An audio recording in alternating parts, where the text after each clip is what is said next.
Cool.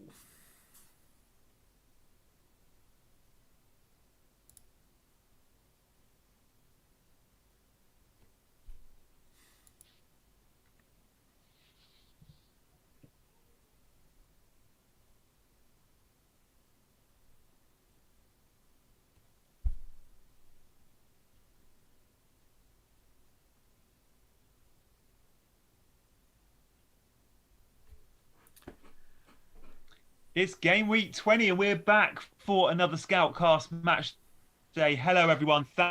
Thank you for joining us. We've got 3 games tonight. I know we're halfway through the game week already, but we've still got the big one, and that's United. Why? Because so many of you have got Bruno as your captain. I'm joined by 3 great guests tonight. Chris, I'm going to start with you because you might be a new face for many. You're in your Everton top tonight. You're going to be keeping an eye on Everton, but also on the Fulham Brighton game. How you doing? The Fulham Brighton game is the glamour tie, yes. That's what I'll be focused on. I'm doing very well, actually. I'm wearing my Everton shirt. Last time I wore my Everton shirt in the video with Andy, someone just referred to me as, is that Ancelotti's son there? Which I think is good. Could have been brother, couldn't it? Which would have been worse, or dad. So I am not actually related to Ancelotti, but yeah, I have got his grey hair going on, and I'm wearing the blue shirt, I guess. So I'm an Everton fan, looking forward to a good result tonight, hopefully. But no, I've got Everton players in my team at the moment, though. I don't know how many people have got anybody in. Yeah, they're definitely a team to keep an eye on. With Newcastle up next, I know a lot will be looking at Dominic Calvert-Lewin. Chris, we'll ask you later to do the eyebrow, and then we'll know if you are related to Ancelotti. Seb, how are you doing this evening? How's your game week going? Hey, I'm doing okay, thank you. It's probably about, it's going well. It's going well. It feels, I don't have Gundogan, so it feels like, everyone's maybe ahead. I put Souček on the bench. I've got Fernandes captain, Cancelo vice captain, and Souček first bench. So if someone could nick Fernandez's boots in the next 15 minutes, that would be great. Hopes your game week's going pretty well. You've got Cancelo. You don't have Gundogan, but you do have Jack Grealish, who you just bought in. Yeah, that's true. It's a bit of a strange one. I feel like I'm having an okay game week, but it doesn't feel like that because I don't have Gundogan, I don't have Souček, I don't have Saka. It seems like all of those little kind of 5 million shouts in the midfield have absolutely smashed it this week, and I haven't got any of them. And of course, when you spend any time on Twitter, you feel like you're in the Twitter bubble and everybody's got them. But yeah, bought Grealish in, doing okay. Bruno captain, as I think a lot of people have. So yeah, looking forward to seeing a few more points roll in this evening. If you haven't seen the games from earlier, guys, I'm sure many of you watching will be on top of that. But Burnley beat Villa 3-2. Chris Wood with a late winner, which is perfect for my bench. And then we also had a 0-0, a bore draw at Thomas Tuchel's first game as Chelsea manager. So we're going to spend the next 5 minutes or so just touching on those games and maybe assets from the two. Burnley surprised many of us this evening by scoring 3 goals against a very good Villa defence. But it's the Villa assets we are all looking at. Toby, you're on Jack Grealish. Anyone else on Grealish or looking at him? Because he was so good again tonight. Do you have Grealish, Chris? I've Grealish. It's a Sean Connery episode. No, I have had him. I'm looking at getting him back in again. I didn't think Burnley was I had other problems like everybody else, right? I was pretty set what I was going to do, and then KDB's out, and then oh god, it's all over the place. So this week I haven't done it. I think Grealish is a great asset at the price. Had to get City in though, so I went from De Bruyne to Gundogan, which worked out pretty well. Pretty happy with that. Don't have Cancelo though. I've the person been just laughing my head off for weeks about how he's going. Oh, Cancelo's about to hit. He's going to get a return. I'm going. Did he? Didn't. And then I had John Stones in the double. I was going. But now, finally, all those people, all the stats came good, didn't they? And Cancelo finally happened. Yeah, it's good. But it should have happened. I guess that's just the. Although his goal probably should have been ruled off for offside. You reckon? The flag went up. Arguably, if the flag goes up. I mean, they've been told to play to the whistle, haven't they, this season under the new regulations? But I do have a bit of sympathy for West Brom because it's such an unnatural thing, isn't it, to keep playing when a flag goes up? That's what they're used to playing. But also, you've got to say, if it had been given offside, it would have been wrong and it would have robbed Cancelo of an absolute wonder strike with his weaker foot as well. Yeah, is it too late to get Cancelo? Flag went up too early. That's the problem. But is it too late to get him in? I don't know. It's two good fixtures still, and then it seems to get a bit tougher. It's tough. Like based on the stat, like I know everybody's been saying it. He's due a haul, but like statistically, he was such an anomaly for getting so few points for such good underlying stats. In the same way that like Souček has been unreal the other way with relatively modest underlying stats, just been absolutely bombing it this season. He is absolutely pinpoint on his XG, I think. Oh, is he? Souček, I'm talking complete and utter rubbish. Wow, that's not what I was saying at all. That's That's not what I was saying at all. Is it too late to get on Cancelo? I don't think so. I think if I didn't have him, I'd be pretty fearful now about not having him, given how threatening he's looking. But yeah, it's getting him in, isn't it? He's at that slightly awkward price point where he's not cheap. So yeah, might need a bit of surgery, might need a couple of transfers. I've got Zuma to get rid of. He doesn't seem to be playing anymore, which is a bit gutting. But Speaking of Zuma, Gianni, what did you make of Chelsea? You're our Chelsea man. Yeah, I mean, I'm devastated. I stayed off Twitter the day Frank was fired. I couldn't engage in conversations with my friends about it. Toby will know from our WhatsApp conversations on our mates thread. I'm really struggling with it because it's just a terrible call in my opinion. But as you said before we went on air, Seb, he was there to do a 12-month job and he did a brilliant one. He did what he was meant to do, which was get top four, play some kids. A lot of those signings wouldn't have been Lampard signings, and no Chelsea manager seems to stay beyond 18 months, 2 years anyway. Interesting, Tuchel's deal is an 18-month one.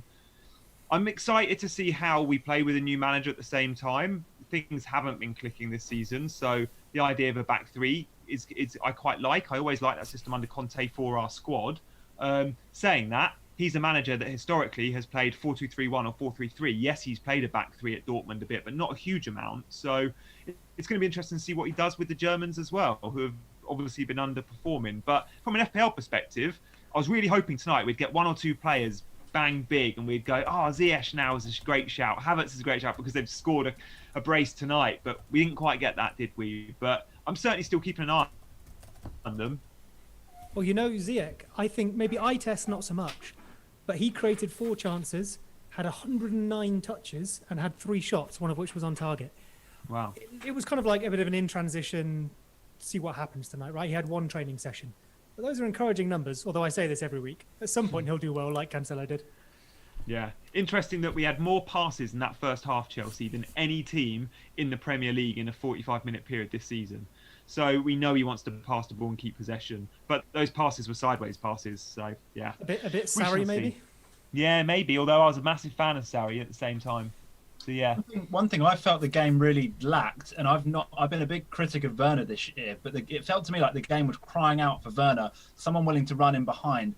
The first half in particular, Chelsea were very static up front, had all of the ball, but there was no movement, there wasn't really much creation. And it just felt like a really good game for Werner to come on. And obviously he didn't even get on the pitch, which surprised me a little bit. I know there seemed to be a little bit of a flurry for Werner, didn't there? Like a couple of weeks ago. But I just, it's not good signs, is it? If you're a Werner owner at the moment, you're probably looking to get rid. Yeah, I think most that jumped on Werner for that double game week have probably sold him already. We do have a game going on at the moment, guys. It's Fulham versus Brighton down on the south coast, not far from Tobes in Brighton. It is still 0-0. Just looking at the numbers, Basuma's on a yellow already. Areola has made 3 saves, but still 0-0. Chris, keep an eye on that one and let us know when Lookman does something special. I'm keeping an eye on that. I'm watching that. Fulham on attack at the moment on the edge of the box. Gone out. I think 0-0 could happen. Could be sustained here. I'm not gonna boldly predict a goal fest. What are our predictions tonight then? If we go round quickly for all of them, I'll start with I'm going for a Fulham away win. I think Lookman's going to get me something. I'm going confident there. Everton Leicester, I think it's going to be a cracking game. I'm going for an Everton home win. They look brilliant. I know it was only Sheffield Wednesday, but James is back, and James looked like a worldie again against Sheffield Wednesday. And then United will win at home, surely. What are your predictions, Chris? I'll come to you first, then Seb and Toby. Yeah, I mean, I can't really go against Everton, can I? Be mad. I think Everton 2-1. I'm going for that. I think if we turn up, we're a decent outfit at the moment. It's whether we turn up. We didn't turn up against West Ham, but we did in the cup. Was really professional. DCL back in. I think Richarlison's due a goal as well at the moment. Brighton Fulham. I could go 0-0. I've got Areola, so I'm hoping for 0 from Brighton certainly. But yeah, I think that could easily be a 0-0. We've already had one. I think we have another one of those. Yeah, United. I mean, it's got to be high numbers, hasn't it? You're really looking at that game thinking this is a 4-0, 5-0. United look decent. They look decent against, decent at Liverpool. I don't know. I think this could be I see serious goals here. The teams are getting close. Goal difference is going to be a factor. I can see them. And people are playing for their places as well. I guess So I think it's. I can see serious goals here. And Sheffield United just aren't the team they were, right? So there you go. Damned by predictions. Seb, what are yours? Brighton Fulham feels such like a draw. Should go an easy 1-1 in that. Maybe 5-0 Brighton based on how they played against us. But 1-1 for me. It feels very drawy. Everton Leicester should be really, really good. I like Everton a lot, especially with their players back. Do we think they're playing a 4-4-2 tonight, or 5 at the back with, say, Holgate and Dean? You're looking at me to know that, are you? Hopefully, yeah. I generally don't. I've been staring at this up all day, this stream, so for the last few hours. I haven't even looked at the teams. I suspect it's 4-4-2. I mean, we can run through that in a bit then, but it looks like Luca Dean might be on the left wing if it's a 4-4-2. Without Vardy, I think Leicester are less dangerous in a couple of ways. So I'll give you a 2-0 Everton. And then Man United, Sheffield United.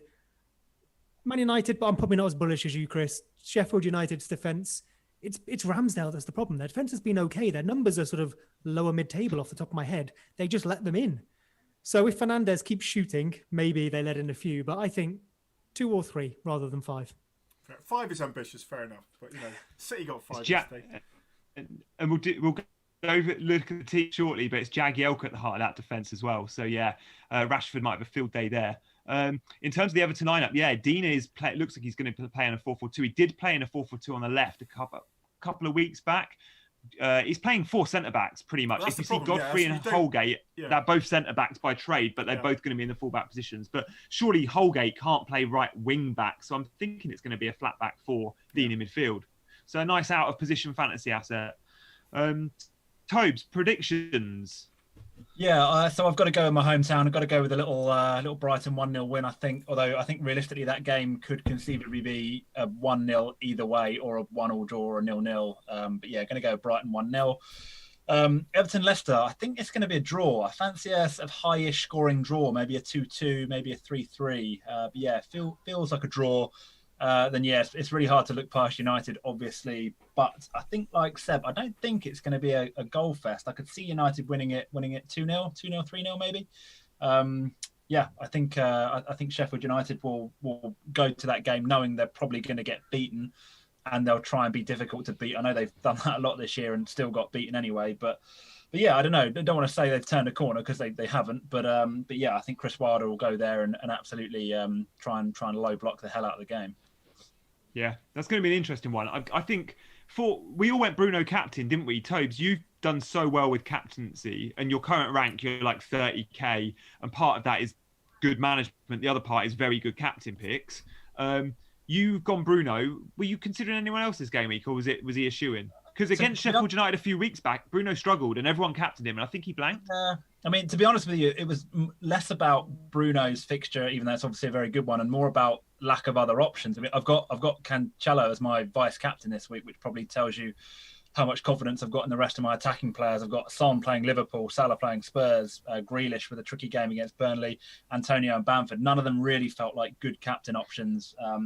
And also just the effective ownership of Bruno, I think it's about 190% this week. It's one of those where if you got the balls to not go with him, fair play to you, hope he blanks and make up some ground. But if you don't go with him and he bangs, which he's got every chance of doing, then it absolutely kills your overall rank. Yeah, it does. He's looked a little bit out of sorts recently, Chris, although he's still been clocking up the numbers. But there's been a lot of chat about when Pogba plays, Bruno's performances or FPL points might dip a little bit. Should we read much into that?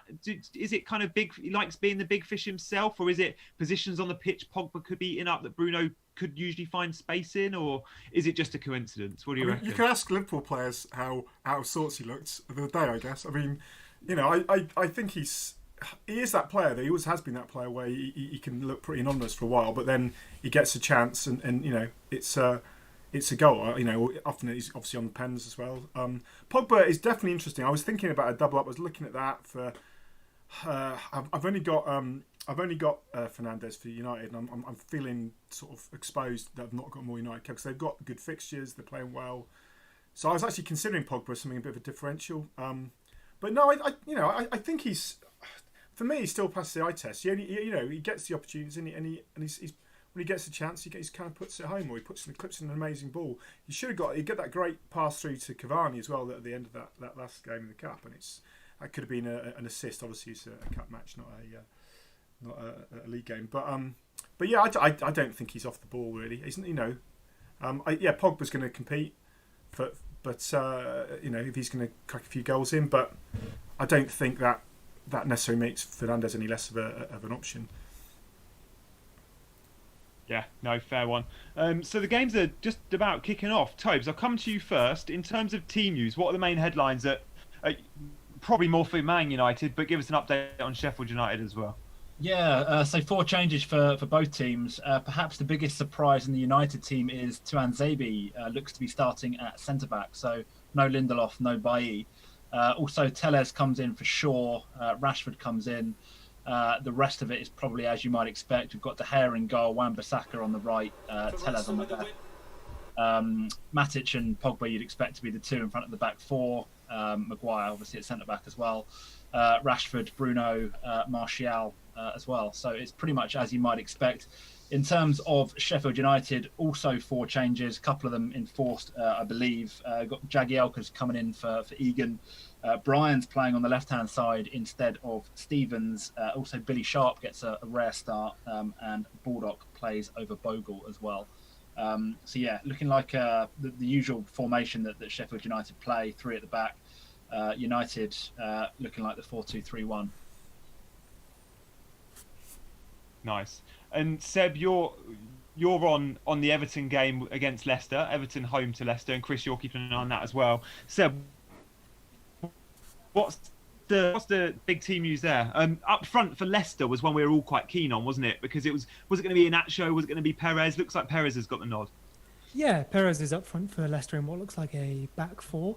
And I was just going through the team then, and I said 2-0 Everton. Leicester are good, even though they don't have Vardy. I do like. Sorry, Seb, to interrupt you, but like 90 seconds in, Martial has gone down and looks to be in an awful lot of bother, holding his shoulder, almost like it's one of those like shoulder dislocation ones. It's been down for about 30, 40 seconds now. It's just looking at it now. Yes, the way he lands, it's an awkward landing, and he looks to be in a lot of pain. And it's potentially not looking too good for Martial right now. I'll keep you posted. Tobes, it looks like Jagielka gives him a proper old school shoulder barge before he even falls. Yeah, it's one of those, you call it clever, don't you, if you're sort of part of the old school, but maybe a little bit naughty if you're part of the new school. Martial's kind of getting to his feet now, not looking very happy and kind of holding his arm, like you do when you've got it like broken in a sling. But yeah, I don't know if he's going to carry on. He's obviously up walking, but the problem isn't with his legs, it's with his shoulder. And these can always be really super, super painful. He does seem to be moving it fairly freely, so I feel like he'll probably continue. But yeah, no other dramas to report. Oh, we've just had a chance here. Brighton has put it into the box, and Harvey Barnes-Russell's off the defence, has a shot, and it's put out for a goal for a corner. How do we feel about Harvey Barnes? I think the half-time whistle's gone at the Amex as well, Chris. It has. I'm trying to comments in the chat room at the moment as well.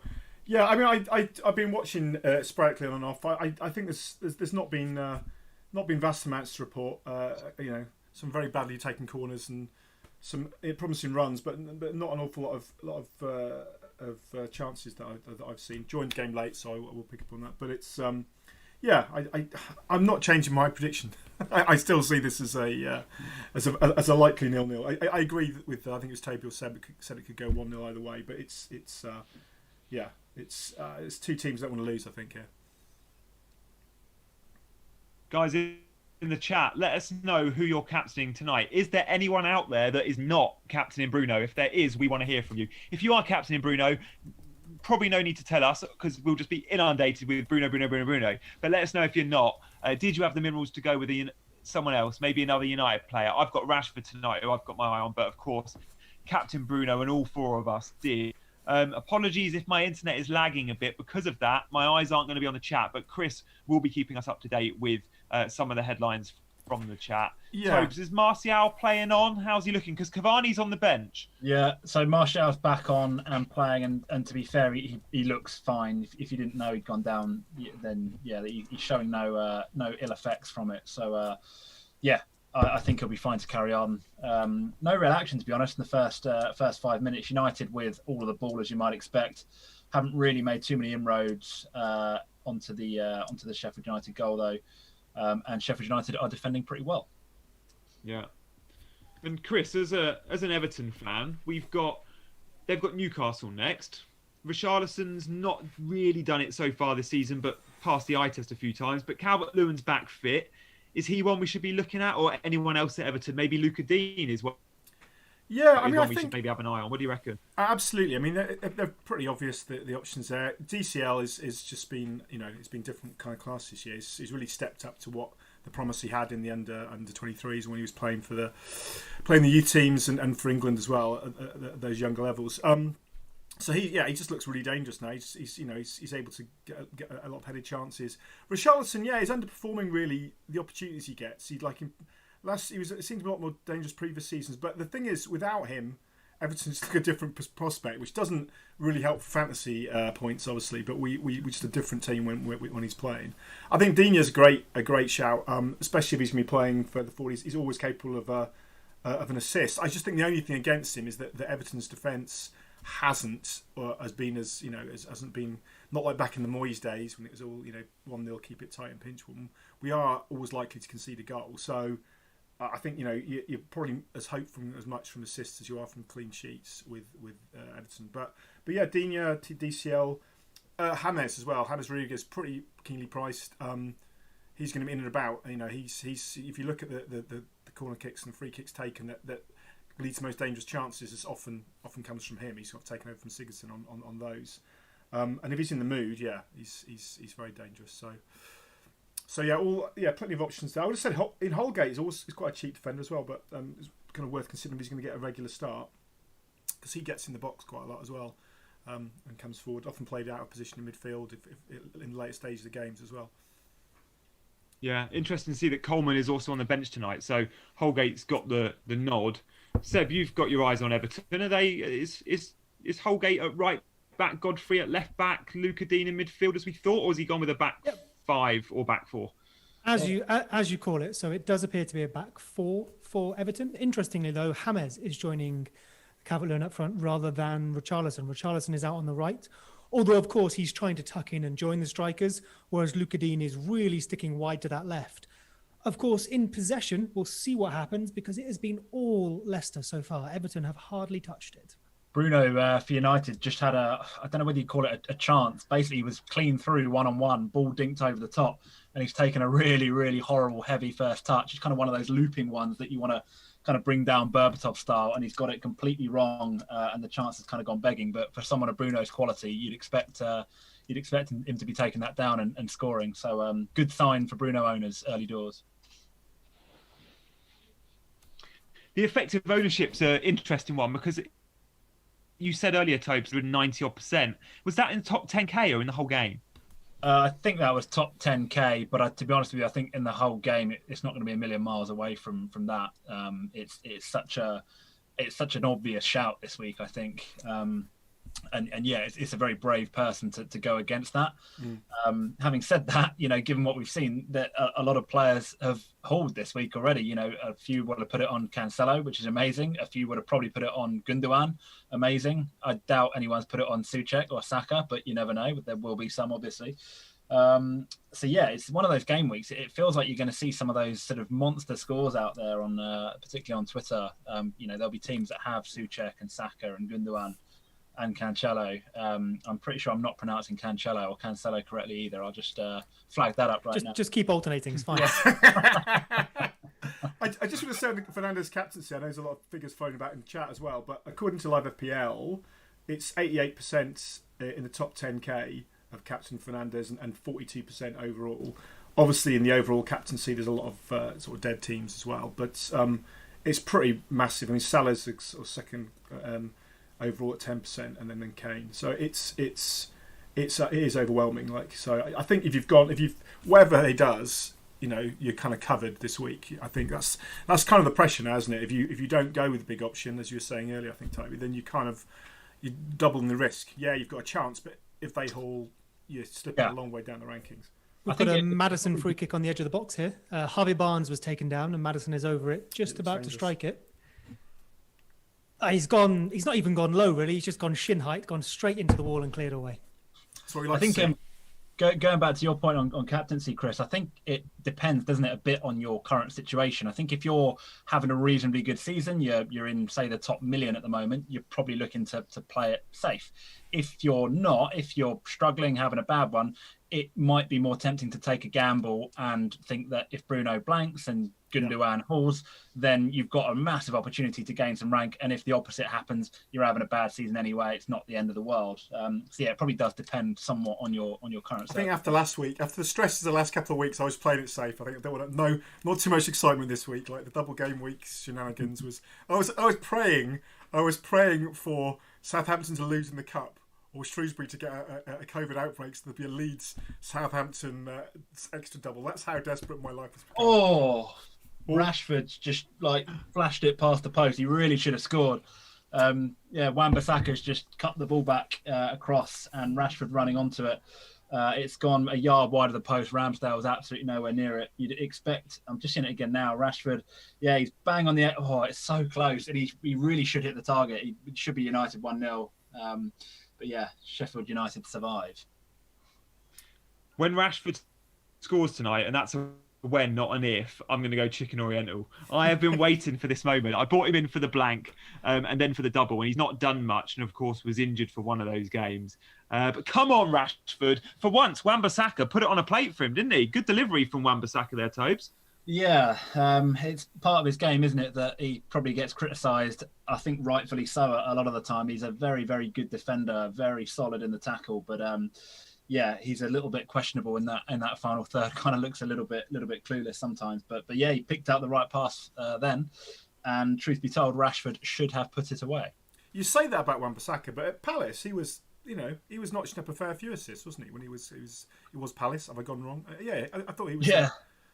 I mean, Jan, you can probably comment on this better than me because you used to work at Palace, didn't you? But I kind of feel like you're just judged, aren't you, so differently at United than you are at Palace. And maybe when he went on runs of 7 or 8 games at Palace and didn't pick up assists, you don't really notice it because nobody makes a big deal out of it. Whereas at United, you're expected, aren't you, game in, game out, to be doing something from fullback.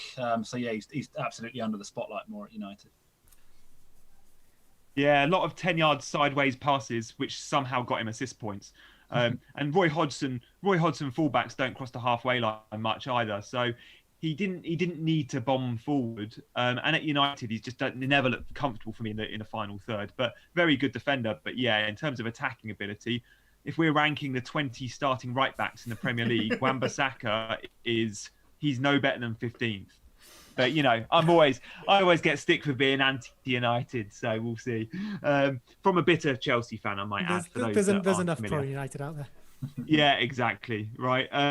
Going back to pronunciation of players' names, Seb, I just want to ask you about Cancelo. Cancelo, right? Maddison, sorry to interrupt you there, Gianni. Maddison has just gone over the bar. It's a long shot. It's speculative on that. It's inside left channel. But you know how he lines up. He just lines himself up for, I think, Barnes. Yeah, Barnes supplied it to him. Curling for the far post and just lands on the roof of the net. So far, Barnes and Maddison have combined very nicely, and they arguably aren't missing much up front. I think Everton have allowed them to have it. This 4-4-2, they're sat quite deep. Hammers is dropping off Calvert-Lewin, and they don't really seem to be too fussed about Leicester having the ball. I wonder if a change of shape might be on the cards. I saw a statistic that said that Maddison is outperforming his XG, I think, over the last 4 by about 340%. He has an XG of 1.6 and has scored 6 goals. Wow, that's incredible. So, I mean, I would have told you 2 weeks ago that he's outperforming and so don't pick him. And then he scored 2 more goals. So it doesn't mean it'll stop this week. That's how XG works. It doesn't mean it'll stop this week, but it'll stop eventually because Messi outperforms his XG by something like 10%. No one does it much more than that. Yeah. What about Son? I'd have to look it up, but he doesn't outperform. If you look at, there was a great graphic the other day on Twitter. I think I retweeted it or someone did. Yeah, it was me that shared it. Was that this over like 250 shots since like 2014? Like the best outperformer of XG is only overperformed by 0.05 or something ridiculous. So yeah, in the short term, Son maybe, and over his career he does overperform, but no one can survive forever. You can be slightly better, slightly worse. Anything like 300% is unsustainable.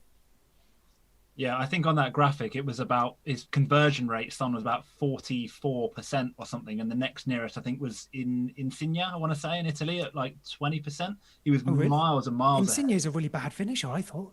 He gets so many chances. Yeah.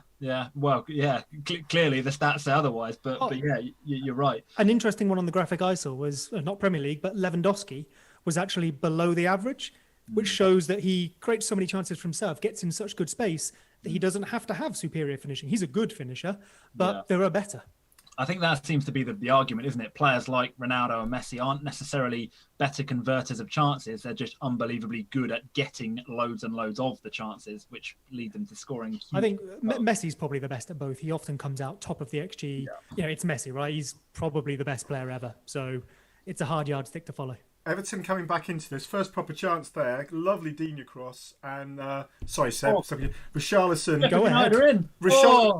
Sorry, Chris. Sheffield United 1-on-1, De Gea. I'm not sure who it was. I think it was Billy Sharp. Clean through. How he's not scored, I don't know. De Gea's made a good save. Really should be Sheffield United going a goal up there. Sorry to interrupt. That's all right. No, that's what we're here for. But Richarlison, the ball came. Oh, Toby! What? You're never going to get it, Chris. I'm never going to get in. I've not seen anything. Okay. Is it the same? No, Wait for the replay, Tobes. I mean, Greenwood was through 1-on-1. oh, is that? Oh, I thought you meant they'd scored. I saw that. I thought you meant they'd scored. Sorry, Chris. Everton are coming back. Sorry, it's my delay. Over to you, Chris. Had a couple of chances. Good ball by Digne, and then DCL was coming on it, but Richarlison got in front of him, headed it down to the back of a goalkeeper's defender's head and off for a corner. And then from the corner they pulled a save as well. So Everton starting to up the tempo a bit here. Would have been a very DCL goal, wouldn't it? It's that far post 6 yards out. I think Joe shared a graphic on the Scoutcast where all of Everton's goals had just come in within the width of the post and no further out than the penalty box. Doesn't matter you score them, does it? Oh yeah. Oh no, I mean, if anything, those are the goals. Those are the chances you want to create. That's right? what your forward should be positive. doing. Yeah. So Lineker whole career. We're talking about XG. You put the ball there, it's a higher XG on average. I think, just going back to that chance, he wasn't flagged offside. They showed a still graphic. It was very, very tight. I think had that gone in, my gut instinct is it might have been a fraction offside anyway. So possibly much ado about nothing. But to be fair, Sheffield United given this a bit of a go in the last couple of minutes. United have had all the ball. I think something like 80% possession in the first 15, 20 minutes. So Yerry Mina has just put like a crossfield ball over to Luca Dean, which was bad. It was veering away from him.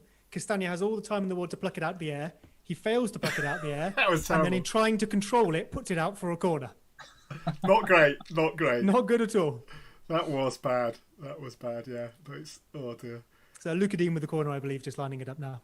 Just, I believe it. Is it half time at Brighton Fulham, or have we kicked off? It kicked off again. Sorry, yeah, I can't. It just kicked off again. No, nothing of note has happened as yet.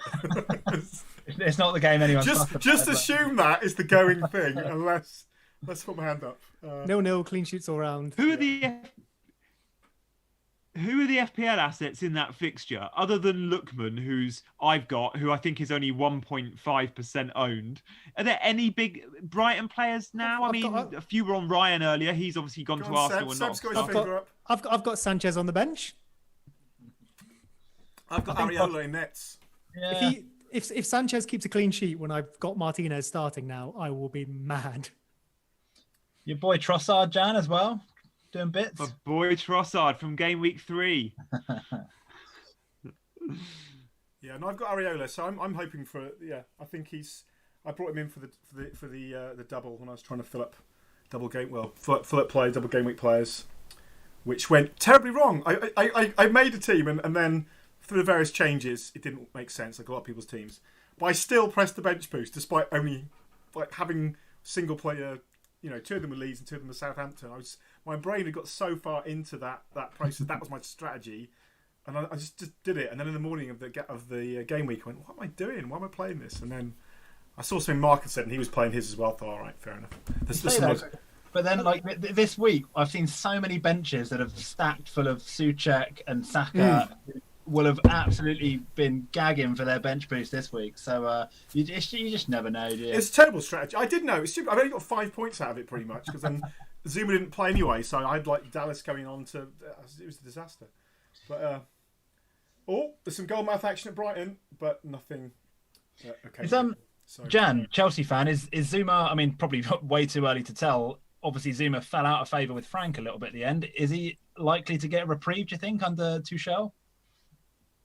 No, he's one I could pretty much say isn't going to be a starter if everyone's fit and that's just knowing how Tuchel plays. If it's a back three, it looks like Azpilicueta will be one of them, and then the two first choice centre backs will be Thiago Silva, his boy from PSG, his captain at PSG, and then Rudiger, the guy he tried signing when he was at PSG and fellow German. Although we shouldn't look at fellow German and just go because he's German he's going to be picked. I look at PSG. Julian Draxler was at PSG for a long time, couldn't get a game under Tuchel. So, we shouldn't just look at nationality, but we know that he likes Rudiger and we know he loves Thiago Silva. And he also likes Azpilicueta if he does go with 3. So if you own Zuma, sell. Yeah. Sell, thanks. Quite a goal threat, Zuma, as well. It was a header Chilwell, wasn't he? He was doing really well for me. He was like a good differential. He'd been getting a few headers off corners and stuff, and early on he'd been doing great. But he's got to go. It's another problem to deal with. Fantastic. There was a question earlier which I'm going to bring up as we're in between drama. Someone in the chat room asks about whether Grealish's yellow cards were about to be wiped, and I checked out and answered that basically they've got one more game because it's after playing 19 matches that your games get wiped. And obviously, a number of those teams, like Everton as well, a number of teams haven't yet played 19. A lot of them have, but not all of them. So Grealish has one more game to play to survive before those cards get wiped. And I think that the next lot is 32 games. Target as well. Matt Target, yeah. So it's nearly those yellow cards. The kind of suspension watch list on Scout will soon be cleared out. But at the moment, I think I might have just seen something fun for Tobes. All right. Oh, Sheffield United have got a corner. Ooh.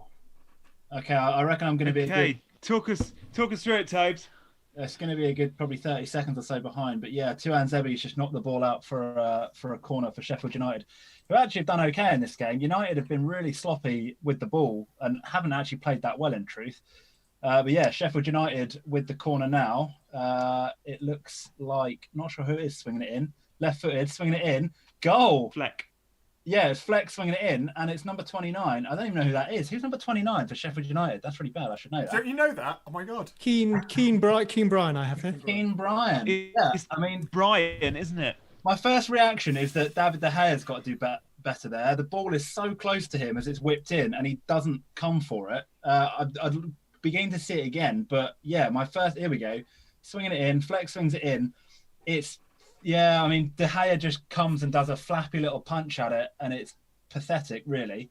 It's a good header, but yeah, I think you're looking at the goalkeeper there and calling that a little bit of an error. It reminds me a little bit of when De Gea first signed. You know, he was kind of a bit fragile from crosses coming into the box. He didn't command his box. He didn't get out and he fixed all of that. But this time he's just completely flapped at it. Got to do better.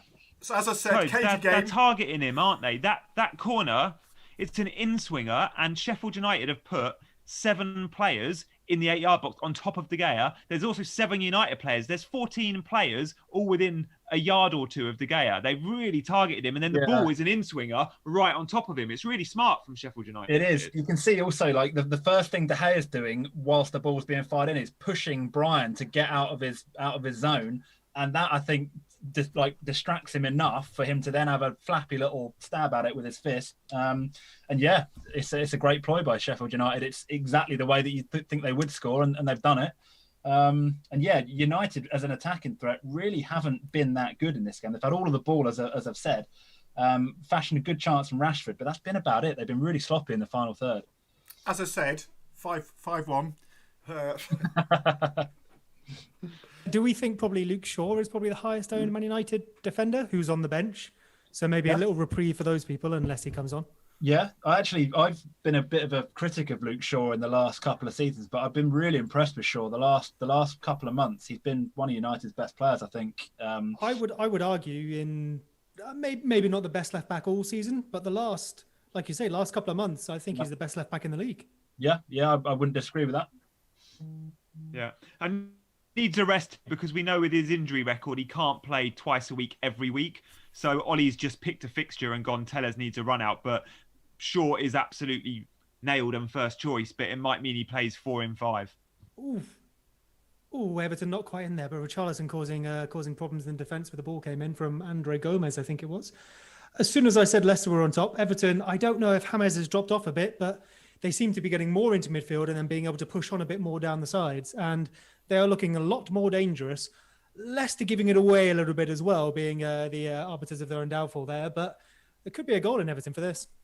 Do we keep talking about Leicester? That'd be great. Just keep talking Leicester up. Fantastic. Anybody with any Man United defensive assets here? Because I feel like I saw quite a few doubling up with this fixture in mind, and that's a bit of a killer. Andy's got David De Gea starting, and he's got Martinez on his bench. I don't know if Andy's still in the chat watching, but everything he touches this season turns to gold, including Chris Wood. So I'm quite happy about De Gea conceding for Andy because he needs one player not to return this game week. He'll go and save a penalty now, won't he? Was he about no, don't be silly. Sheffield United won't get a penalty at Old Trafford, Tobes. I think that was it's his first bit of bad luck. I mean, he's on 6 points the game week already, Andy. So he's not struggling too much. But yeah, he's got De Gea and Wan-Bissaka. But he's flying at the moment.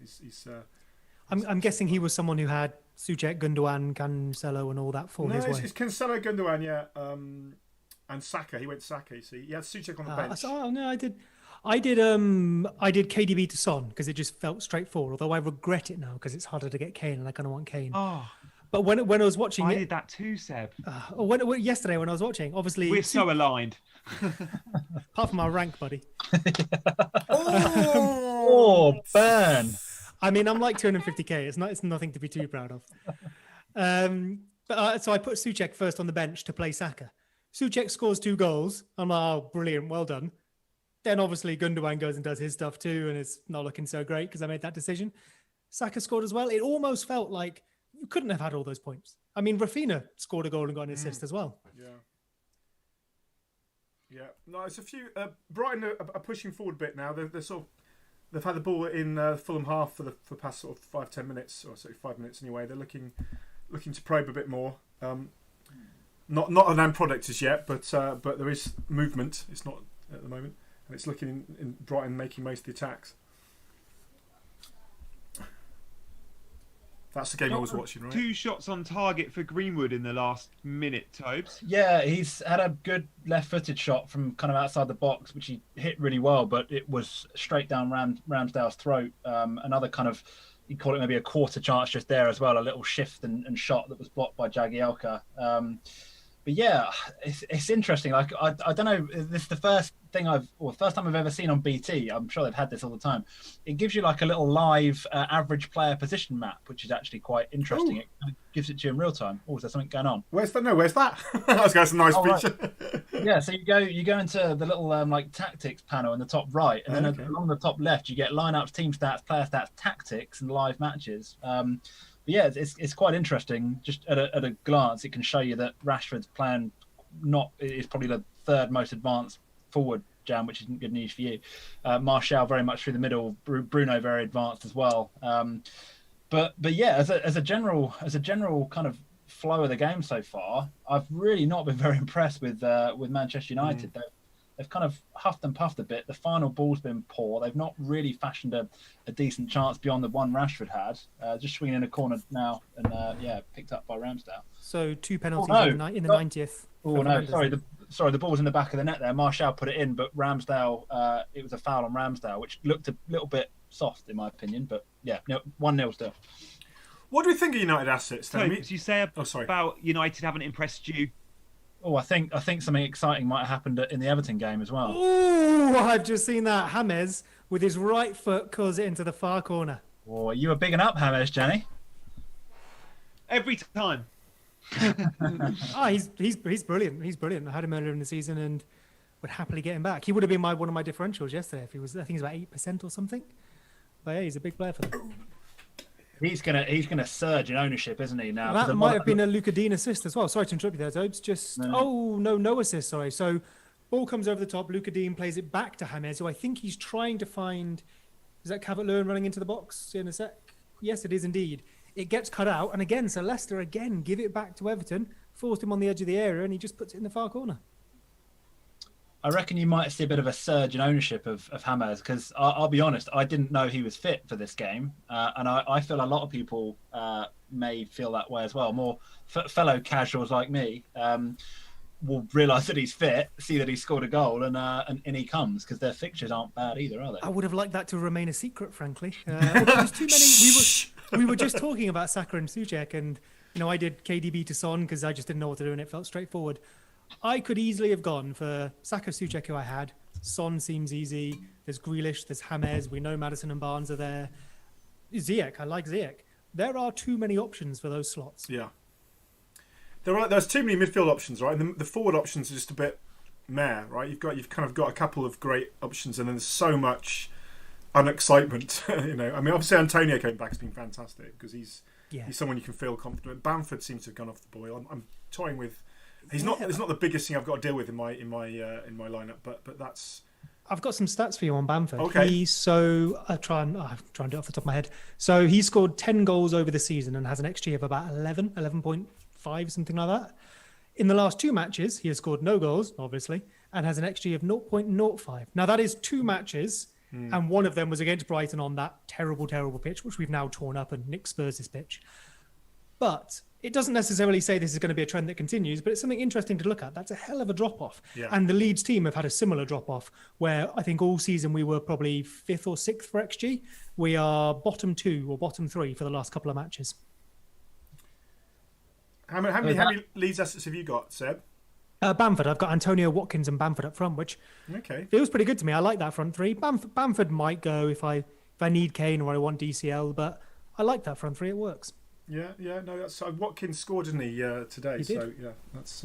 I feel like we're going to see quite a lot of people go to Kane this week as a result of the money everybody has saved by going De Bruyne to a Souček or a Gundogan. Yeah. I think I made a mistake doing KDB to Son. Like it felt just the easy, straightforward move, but almost as soon as I'd done it, I remember thinking, "Wait, what's my route to Kane?"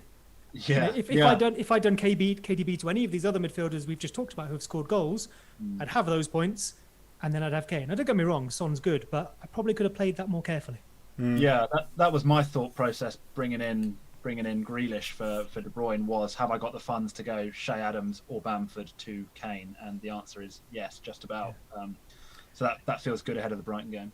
Are you wanting Kane for? I mean, so we Go on, sorry, Gianni. Sorry, guys, it's my delay. We're 33 minutes into the game at Old Trafford. United are losing to Sheffield United, but at half-time, so in 15 minutes' time, we're going to be talking about captaincy for Game Week 21, so do stay with us. And also players we're looking to bring in. For example, is it Spurs players, or if you didn't get Gundogan in this week, are you getting him in next? That's a question I'm going to ask these 3 guys. Certainly something I'm looking at. In terms of the action, Tobes, 5 minutes ago you said United haven't looked like they've done a huge amount. Been a bit disappointed by them and they're 1-0 down. We've been disappointed by United a lot this season in terms of the eye test, but they're finding ways to win. They'll still go into the second. If they go in at half-time 1-0 down, you'd still back them to win 2-1, wouldn't you? The way their season's going? You really, really would. It's often first half, isn't it, with Manchester United? They come out and they play dreadfully in the first half, like really, really poorly. And then second half, they just seem to have that knack of turning it on, playing much, much better. So yeah, I would not be surprised at all to see the first half finish 1-0 and United to come out and win it 2-3, even 4-1. But they've been poor. They have. Sheffield United have arguably had the better of the chances in the game. United, all of the ball, 76%. I'm looking at it at the moment. But United have had 4 shots. Sheffield United have had 2. Sheffield United both shots on target. United have only had 1 shot on target. So in the balance of play, Sheffield United actually are kind of with the ball here. McGoldrick with the ball in the box, Brian with the ball in. Sheffield United are carrying a bit of a threat going forward, and United won't want to go 2-0 down before half time, because that makes it a little bit of spicy in the second half. Gianni, I've just seen a Chelsea heat map. Oh, sorry, mate. Thank you. No, give us the heat. Give us the Chelsea stuff. So I've just seen a Chelsea heat map. It's one match. They had a silly amount of possession quite high up the pitch. But we know Tuchel likes, and Karam called this the other night in the Scoutcast, if he's playing 3 at the back, he likes high and wide fullbacks. Number 21 and number 20, which is Chilwell and Hudson-Odoi, I believe, are almost the most advanced players on the entire field. One of them is just behind Giroud. That's tempting. Now, we don't know who it's going to be. Maybe Rhys James comes in, maybe Chilwell. There's Alonso lurking around. A couple of matches there. If we know who gets that role, I want one of those players. Yeah, Seb, and it's also he's identifying wide forwards and playing them wing back. We've seen that with Hudson-Odoi. When have you ever seen Hudson-Odoi play right wing back? Well, today he did. When Chilwell came off today, guess who came on? Christian Pulisic. He is very willing, and I don't remember this from his time at Dortmund and PSG, but he seems very willing to play wide forwards as wing backs, which we've seen in the past. Conte turned Victor Moses, who was a dreadful wide forward, into a very good wing back, and we could see it again. So do keep an eye on those slots. If it is the traditional fullbacks, if it is Rhys James and Chilwell, then you've got a brilliant out of position shout for sure. Yeah, I think that's attractive if it's Hudson-Odoi. Going to yeah, I know, because it's kind of out of position the other way, but it's probably not when you look at the maps. Seb, when we look at the Everton-Leicester game, just looking at it, I think James Justin is the most popular owned defender still in the game. So that's brilliant for overall rank that he has conceded if you don't own Leicester defence. Have we seen a response from Leicester? I would say it's swung both ways. It's maybe a little bit more even than we've seen now. Just before you came to me there, we had a little ball in the box for Leicester, but nothing came of it. They're holding possession in the midfield now. Maddison's been dropping quite deep to receive it. Tielemans as well. And Didi is almost playing as a centre-back with everyone else pushing wide. Maybe a few moments of calm before someone goes on the attack again. Out of possession, Everton look very happy to just drop into those banks of 4, sit deep, sit narrow. Yeah. Chris, as an Everton fan, do you think you're good value for that 1-0? In the bits I've seen, I think, as Seb was saying, it was Leicester made all the early running really and looked dangerous, and then we've had a few chances, but I think this is the way we play. As you say, I think we're happier to play on the break and defend under Ancelotti than more against most teams. If you look at who we've struggled against, we've done really well against a lot of the big teams. We've struggled against some of the teams that we've got to kind of come forward like that. I don't know if anybody here watched that West Ham match. It was not a vintage game, and that could have gone either way, but it probably deserved to be a 0-0. Nil was probably too good for it. It was awful. But when they weren't pushing forward either, so we tend to sit back quite a lot, as Seb's identified in this match. We're not going hell for leather. Maybe the last 15 minutes if it's goalless that we turn that on, but that's more his style, is to sit back and counter. So according to that, the game plan's working, right? So, yeah, I don't know. 1-0 up and not looked in too much danger past the first 20 minutes. Yeah, no, I'm happy so far. I can't get too excited. Old Trafford, we've seen. Yeah, it's still Sheffield United 1, United 0, and Rashford had a chance. He's probably had the United best chance. Martial did have that disallowed goal because of.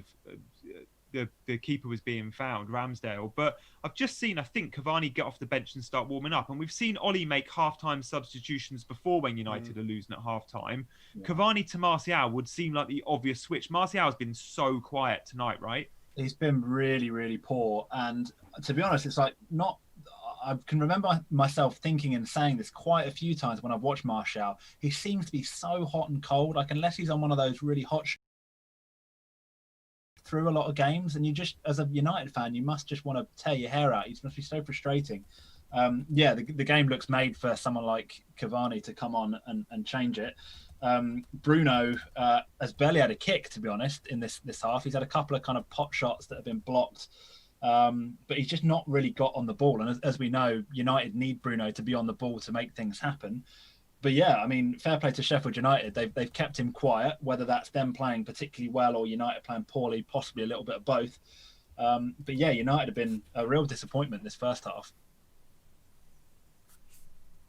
Yeah, Bruno's not getting the space, is he? Sheffield United are pretty deep, and they've packed the midfield. John Lundstrom's in there. The Lord picking I up. think is Norwood playing as well? Yeah. So just to say that the Lord Lundstrom, our favourite son of last season, has just picked up a yellow card. Norwood is not playing. No, he's not on the bench either. Sorry, no, I'm talking absolute rubbish. Norwood is playing. So it's quite a congested midfield in that.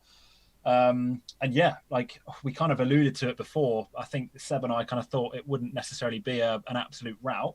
Not to say it won't be. There's still plenty of time in this game, but yeah, Chris Wilder, we know, can set teams up to defend well. Hasn't been going his way this year, but they're looking a little bit more like the kind of Sheffield United of last season at the moment. And I say at the moment because, as we've alluded to, fully expect United to turn it on in the second half. But do you think, Toby, that's because United aren't up to it at the moment, rather than Sheffield United playing particularly well, or are they looking defensively very tight? And I think United have made it easy for Sheffield United. There's not been a lot of movement. He says as United are in here, that was actually a really good chance. Bruno would have been a Bruno assist, cutting the ball back to Martial after a think forward. Probably their best move of the game. But yeah, United I think have made it easy for Sheffield United to defend. There hasn't been much movement up until this that we've just seen here.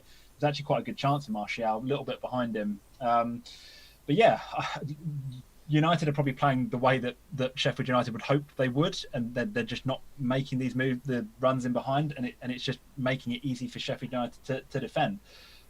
It feels to me like one of these games that Ollie will make a change at half time because the game needs some kind of injection.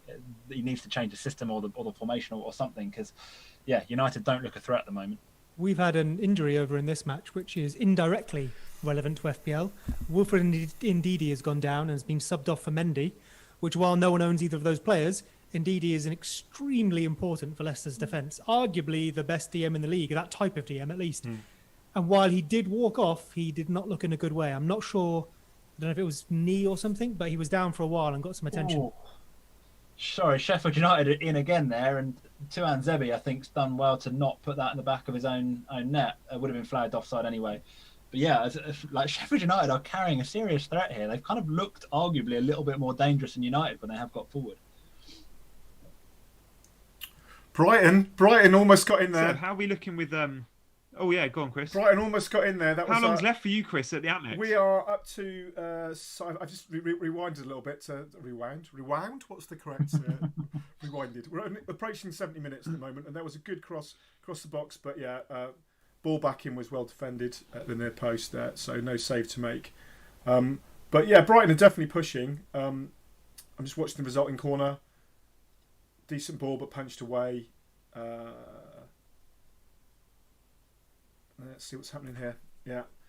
No, Brighton are definitely pushing. They're not content with a nil. Certainly, they're kind of pushing forwards, trying to. Dan seems to be making a little bit of inroads down the left-hand side, but the balls in haven't really got through as yet. I haven't been keeping an eye on the save count for Areola, so I should check that out. How many saves he's got there? There's been. Yeah, because he made three saves for that bonus point or that single point for 3 saves quite early on in the game, didn't he? There's been 4 shots on target from Brighton, but I've got to check in these. Too many windows, but I imagine that'll be 4 saves for Areola. I'll double check that in a second. Seb, how is Perez looking up front? Because from an FPL perspective, no Vardy, a budget forward that comes in, starting for Leicester, a team that do score goals at the top of the league. If it's Iheanacho, if it's Perez, we should kind of have a little bit of a loose eye on them. Anything?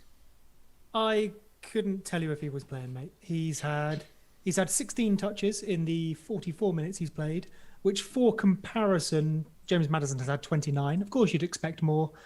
Let's have a look. Calvert-Lewin's probably a bit less, actually. He's had 12. Calvert-Lewin's had 12, but Everton have had 36% possession. So Perez only having 4 more touches is not impressive. He's not been in this game. Yeah.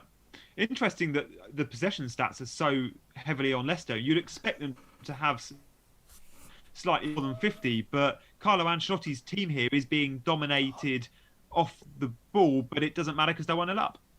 Yeah, they're very... I mean, it's exactly the same as when they started the match when I told you it was all Leicester. Apart from that period for Everton, it probably has been. As soon as Everton don't win the ball, they are very happy just to drop back into the fours. Calvert-Lewin and James up front running around a bit. James has dropped much more in now, which has probably helped them. But they're fine. They're compact, they're narrow, they're deep. And then when they get the ball, you see Luca Dean go flying, Calvert-Lewin, like they've got it now on the counter, and Calvert-Lewin immediately is sprinting to try and get him behind. That's the plan. I don't think they care about possession tonight. Yeah. And Tobes, you're about a minute away from half-time. United offering much, and if Cavani does come on, who's it for? Would he go Martial out on the left and take Rashford off, or would it just straight swap Martial, Rashford, or even Greenwood? I mean, Greenwood's been quiet too. Yeah, it's a difficult one. You could probably pick any one of those three and make a pretty solid case as to why they should come off. I'd say Martial's probably looked the least kind of potent of the three. Greenwood's had a couple of kind of pot shots. Rashford had a good chance. Rashford also made quite a good driving run in the first half.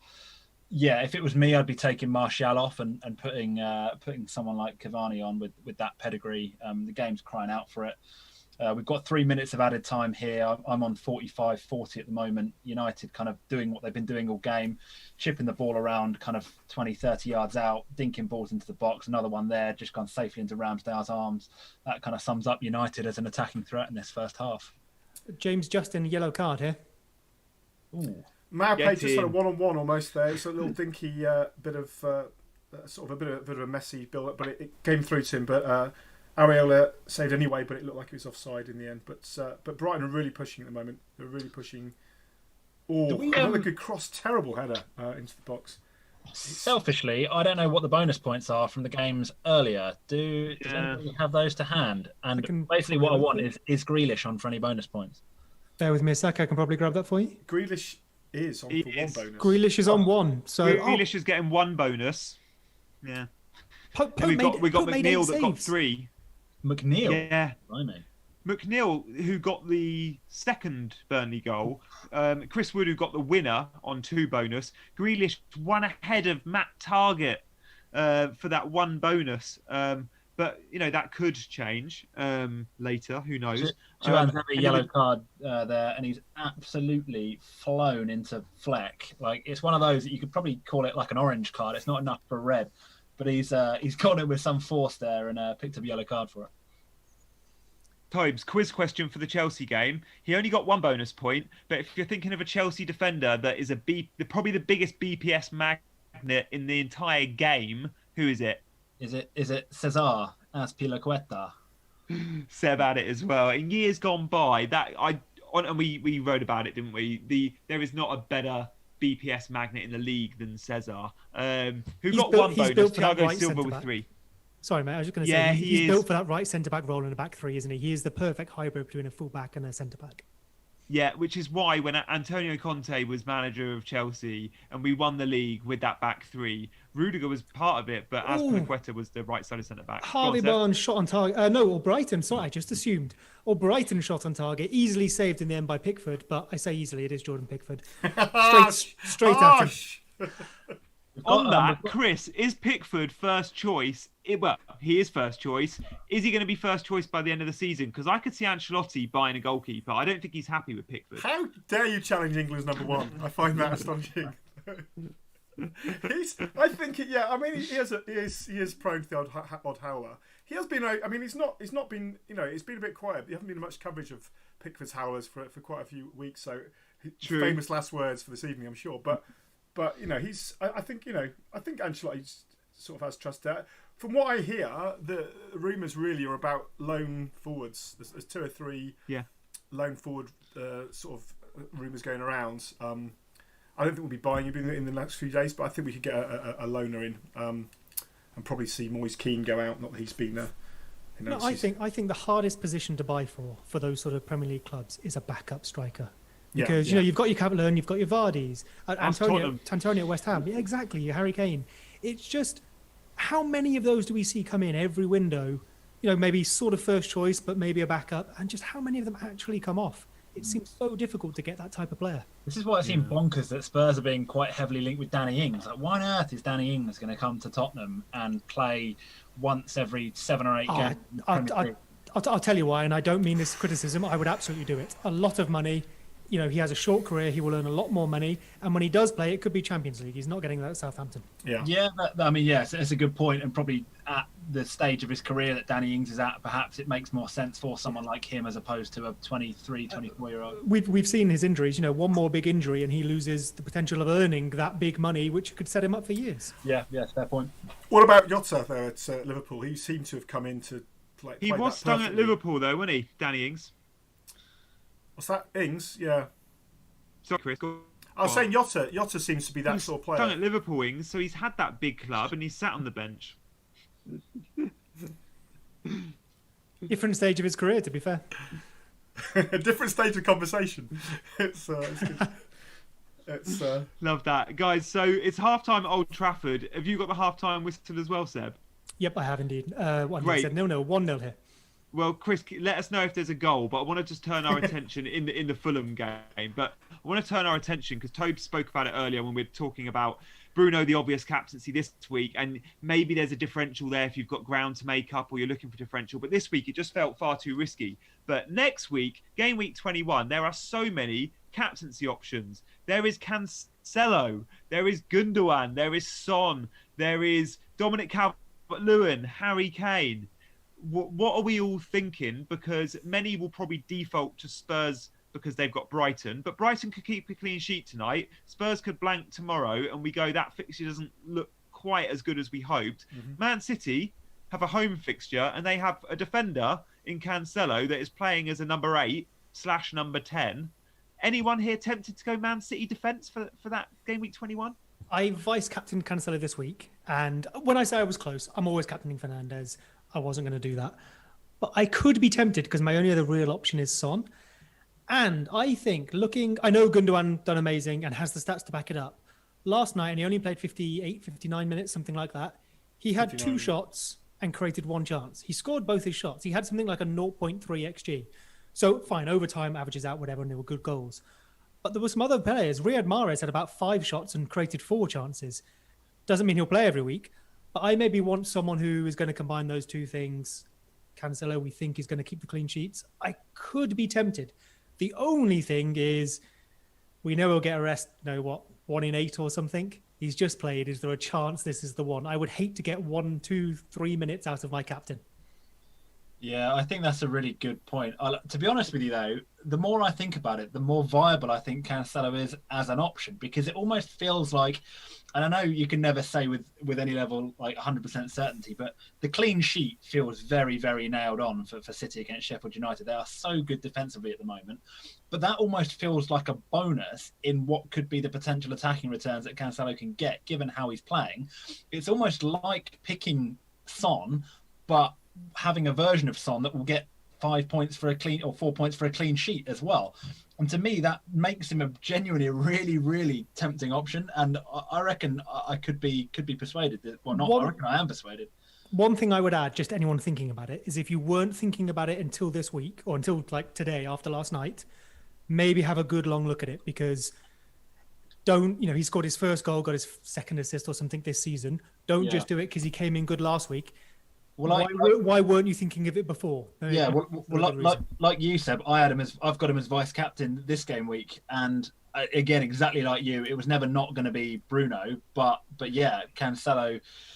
I mean, it's very, very rare that I stick a captain or a vice captain on a defender, but yeah, I think it's quite an exciting shout next week, especially given his ownership, which, despite, if you spend any time on Twitter feeling like 99% of people own him, it's under 15%, right? It's a differential.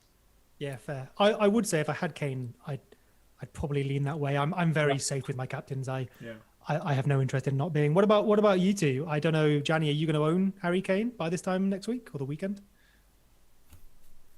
No, I'm not interested in Kane at the moment. I'm happy with just Son. I'll get Kane. I've already got Dyer, so I've got double Tottenham, but not double Tottenham attack. As soon as Spurs start getting the double game weeks and everyone's looking at triple captaincy and stuff, I'll make sure I've got that double up. But until then, I'm okay for a few weeks. I think I'm tempted to go. It will be Son or Cancelo. We're doing something on the FPL show tomorrow night, by the way, guys. If you can, do tune into that about Cancelo and his heat maps and you're effectively getting a defender playing in between a number 8 and a number 10. He will get lots of attacking. I think he's going to get attacking returns. I think Brighton have scored. I think. Oh, Chris. Oh, I was just doing the captaincy chat, so I'd got onto the. That'll be very. Oh, I think it's been disallowed for some reason, but I don't know why. Sorry, well, it's not come up yet. I'll watch in the background while we're talking captaincies, and I'll let you know when I. Interrupt it's in the midfield at the moment. So I really look. Cancelo will be starting. I can almost promise you guys watching Cancelo, unless he's injured, starts that game. He's had his rest against Cheltenham Town. He started 9 of the last 10. He's the first choice right back, first choice left back. He is integral. No other. The Zinchenko, Walker, the other fullbacks cannot play where he plays in attack with the ball. He's nailed and he's had his rest. Of course, he's going to miss the occasional game because they go so far in the cup competitions, but you're safe buying Cancelo. I don't want to hear all this rotation risk malark anymore. We've been talking about it for months. He's absolutely nailed. I think Gianni, I'd love to have the minerals to go Cancelo. So just from Brighton, sorry, we had a very dangerous attack on the right. Ball came in, I think might be Maupay, got first shot, got saved, came back out, Solly March blazed over. So I don't think it was a goal, unless I'm massively behind, which is possible. But it looked like it should have been a goal. He just blazed it, Solly March. It might well be that a goal still coming a minute behind, but at the moment it was a save and then 0-0. Areola's on for 3 bonus as well, Chris, which is quite useful for you. And a few have got Areola. He's probably the highest owned Fulham asset in the game, possibly the highest owned in this fixture. So 3 bonus coming. He's got 5 saves. Still 0-0 with Gianni, I'll give you a couple of things for tomorrow night to have a look at. So someone in the chat has pointed this out that Cancelo had, I think it was 0.15 XG and 0.15 XA. But over time, he does have the numbers to back up some returns as well. So at some point, those shots go in. It averages out. But the interesting bit is Gundogan, we know he's taken on a new role in the last, say, 8 fixtures, something like that. With KDB out last night, not only was he as far forward as he's been, he had fewer touches going further backwards and many more touches coming central. Now, of course, it's West Brom, so we need to be careful with that. But arguably, he's becoming even more central with no KDB. The only thing to keep an eye on from my point of view would be the combination with Cancelo. So when Cancelo is left back, he was right back last night.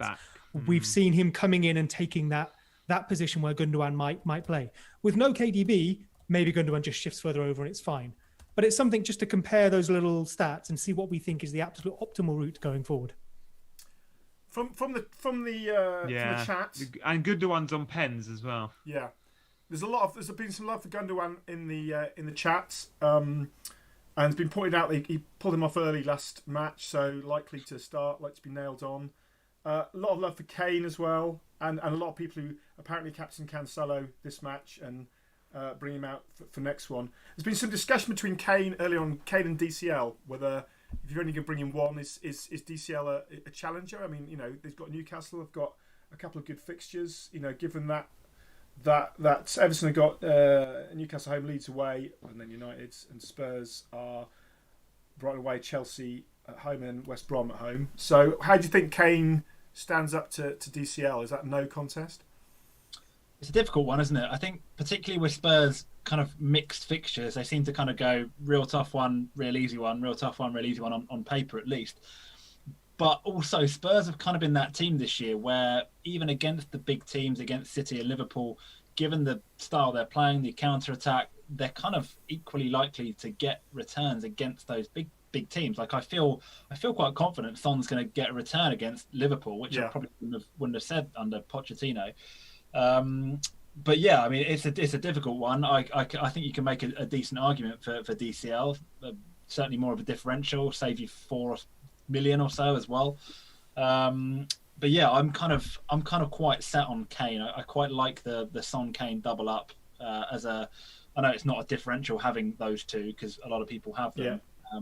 But yeah, I definitely think there's a debate to be had there between DCL and Kane. It's a shout for Grealish as well in the chat. Away to Southampton. I'm just going to say, Gianni, I saw that. I'm having an absolute mare. I don't. What happened? I can't. What's the time code so I can go back and find it for Twitter tomorrow? So I'm in a temporary setup here tonight, guys. I'm on rubbish Wi-Fi. I'm on my laptop only.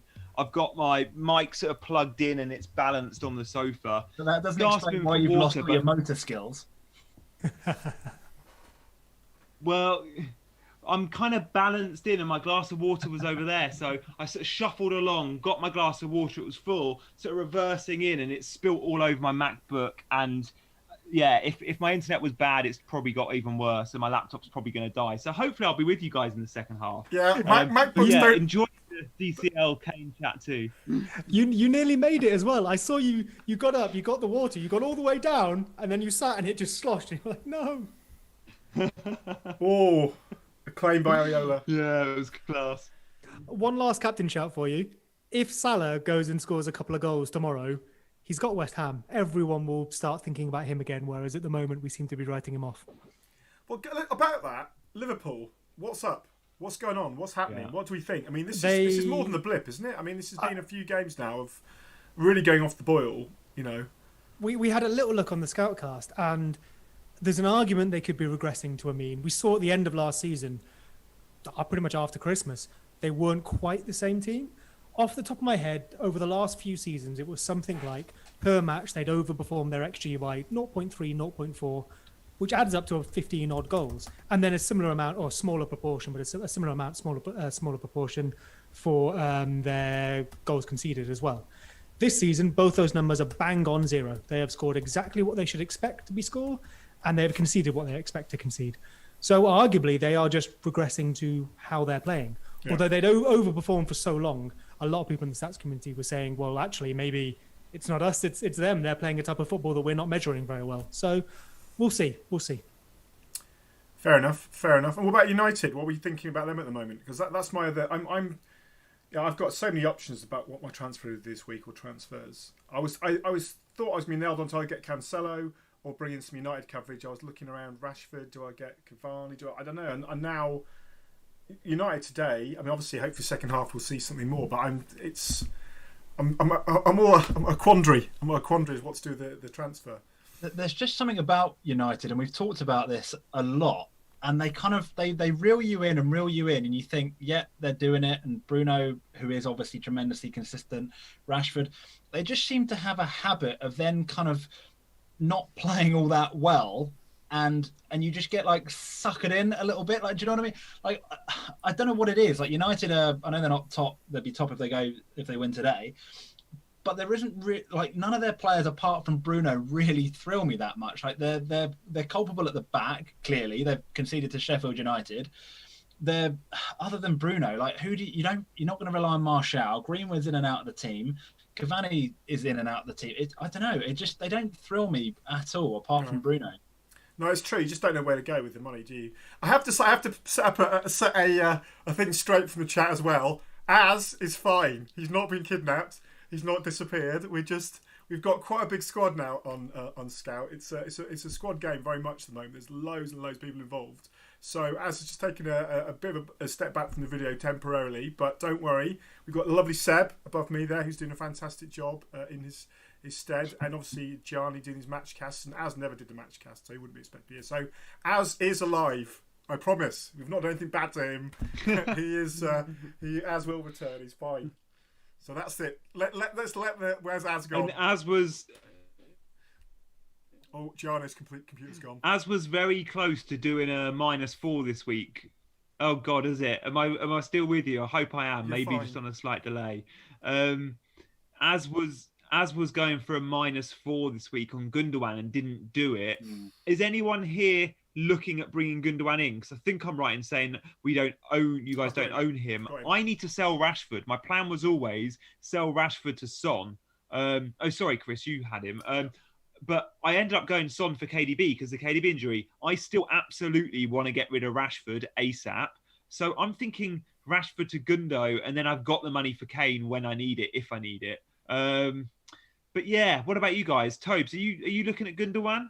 Because you've got 2 City only at the moment. Yeah, so I've got Stones and Cancelo. And to be honest with you, my plan was always to next week go Cresswell out, who's been brilliant for me. I bought him in about 5 game weeks ago, and he's been great. I also have Soufal. Obviously, they've got Liverpool this week. So I kind of feel like my plan was to move Cresswell to Oh, sorry. Fulham almost stole it at the death. Oh. Fulham almost stole it at the death. They've been playing Lookman. out. Oh, I don't even know who that was. Sorry, I was just sorting the corner of my eye. Apologies. No, fine. Yeah, but my plan was to triple up on City. They've got 2 fantastic fixtures. They play Sheffield United and I think Burnley after that. The plan was to triple up on them, then move one of them out to enable me to get KDB back in when he's fit. But to be honest, it's hard to ignore Gundogan at that price and playing where he is, playing in a team that are playing the way that they are. And I'm now having to rethink it a little bit and thinking, do I try and get Gundogan in for Burke? Burke's been sat on my bench for God knows how long. And I've obviously got the funds from selling KDB to Grealish to do something, whether it's taken a -4 or -8 even to bring in Gundogan and Kane. That could be a possibility. But, what do you want to take a -8 to do that? Not sure. We weren't a million miles off a DCL own goal here. Maddison puts in a free kick from wide. There's a group of players in the middle. DCL gets up, heads it backwards, and it kind of ends up looping safely over, but not a million miles away. It's over. It's over at the. It's over at Fulham. Sorry, is it the Amex? Is it? No, it's it's over. It's over anyway. It's 0-0. There's a last bit of drama there. Loftus-Cheek almost stole it, but they played out a 0-0. My Areola clean sheet points and bonus, hopefully, as safe. Then that was tense, to be honest. I think Brighton had a lot of chances, but in the end, it's 0-0 as predicted. One of my predictions is correct. we had Mitrovic had a header save on the 89th minute, and it was a Lookman assist for that. So that was close. So it looked like, although Brighton had the better of the game, it looked like in terms of the last 5 minutes, if there was one team that was going to win it, it was going to be Fulham with Loftus-Cheek, Mitrovic coming close, which is good for Fulham. Scott Parker's done a good job, right? Yeah. I think they steadied the ship. It looked pretty woeful at the start of the season, didn't it? But I think he's done a job to kind of steady the ship there without even massively changing any of the personnel. So yeah, good on him. I think it's good he's been given a bit of time as well, because it's obviously hard. The quality of the teams he's playing against, it is very hard to kind of get everybody up to that level. They were the team that came through the playoffs, but yeah, I think they've got a chance, Fulham, of staying up certainly. I've got Brighton 2.26 XG here to Fulham's 0.79. So looks like Brighton probably should have taken that. Did it look that way when you were watching it? The bits I watched, it looked like Brighton win this ascendancy. They're saying that second half they were pushing forward a lot more. It was the last ball, final ball wasn't good enough really. Sure. And Ariel looked decent. He saved what he had to, but they just weren't clinical enough. Which is it's nothing new, right? I think people that owned Maupay sort of know that, and other Brighton assets. They're not as they're just not able to put the ball away at the moment. So. But that's good, yeah. Areola's going to get his it looks like he's going to get his 3 bonus. Only got 5 saves though, so not quite this extra bonus point. How greedy can you get? That's the question. But yeah, 0-0. I love that. And Seb, I'm going to come to you quickly because Chris was smart enough to get on Gundogan early. Tobes is looking at possibly the 3 City defenders, and Gundogan's in the back of his mind, but I'm thinking unlikely to go for it. Seb, if you go for a Man City midfielder, Bilva, Foden, Gundogan? Probably Gundogan. If I'm going to go for one, he has, despite me saying obviously his returns last match were potentially fortunate or skillful, over time he's proven that he can do it. He does have a new position that looks dangerous, and with KDB out, he really does look like the main man. It's more just about the transfers for me. I can't afford Kane anymore without taking a hit, which I don't want to do. Got Saka and Souček, so maybe one of them becomes Gundogan. Otherwise, I'm playing Eric Dyer at the back next week. Yeah. Big chance for Greenwood just then put through by Bruno, and uncharacteristically a pretty woeful finish by Leicester are in, and it's gone wide. I think Harvey Barnes down the right, a good save, and then it came to James Justin on the edge of the area, and he's gone to place it, but placed it perfectly wide by about 2 feet. James Justin said he's been Leicester's player of the season, arguably. He's been absolutely amazing, playing left back, right back. He's played right centre back, and he's played wing back as well. But it's all right because Ricardo Pereira's coming in game week 8, isn't he? So Yeah, I remember that. Yeah. yeah, that's why I got rid of him. I got rid of him on my game week 5 wildcard or something. Yeah. I've had him since the start, pretty much, and then Nice. Yeah. I just held on. I mean, yeah, he's that I was expecting to have to switch him because of Pereira, but yeah, no, he's been great. James Justin. I think Gianni, he's not going to lose his place now, is he? If and when Pereira is fit, he either plays in midfield or takes Castagne's place. I think Justin stays. Yeah, I'm with you. I think Castagna is the one that would be looking over his shoulder. And he's just so versatile. He can play either side. Pereira is only a right back, but Justin will just move to the left. Yep. Yeah. That's good.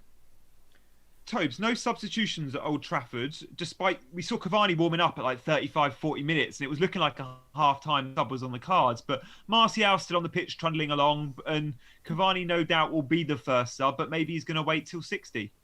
Yeah, possibly. Juan Mata doing some quite vigorous warming up as well. Ollie might see it's one of those games where he needs a bit of experience and a bit of nous. But yeah, United have actually started the half pretty well, I'd say. A little bit more urgency in their play. Bruno getting on the ball a little bit more. And as we know, when that happens, things happen for United. And yeah, earlier on, as I was saying, he slipped Greenwood in, who it was a tightish angle, but you'd expect Grealish to maybe hit the target. Greenwood to hit the target and work the keeper, but he scraped it wide. But yeah, United again with all of the ball. Starting to turn the screw a little bit. Ooh, Bruno nearly got himself in there. Yeah, United kind of pinballing it around the box at the moment. You kind of feel like it's one of those games where Sheffield United are going to hold on for as long as they can. You feel like United will get one eventually, but it's how long they can hold on for and whether that opens the floodgates. I tell you who's getting some attention, Tobes, in terms of like just the director keeps going to a close-up of him because he's getting interceptions, blocks and tackles, is my boy Ampadu. Yeah, I mean, Sheffield United as a unit have defended pretty well. I wouldn't, had you not said that, I wouldn't have called Ampadu out as being particularly better than anyone else. But yeah, I mean, the kid's got a little bit of pedigree, hasn't he? He's come from Chelsea. He's played some good football in Germany.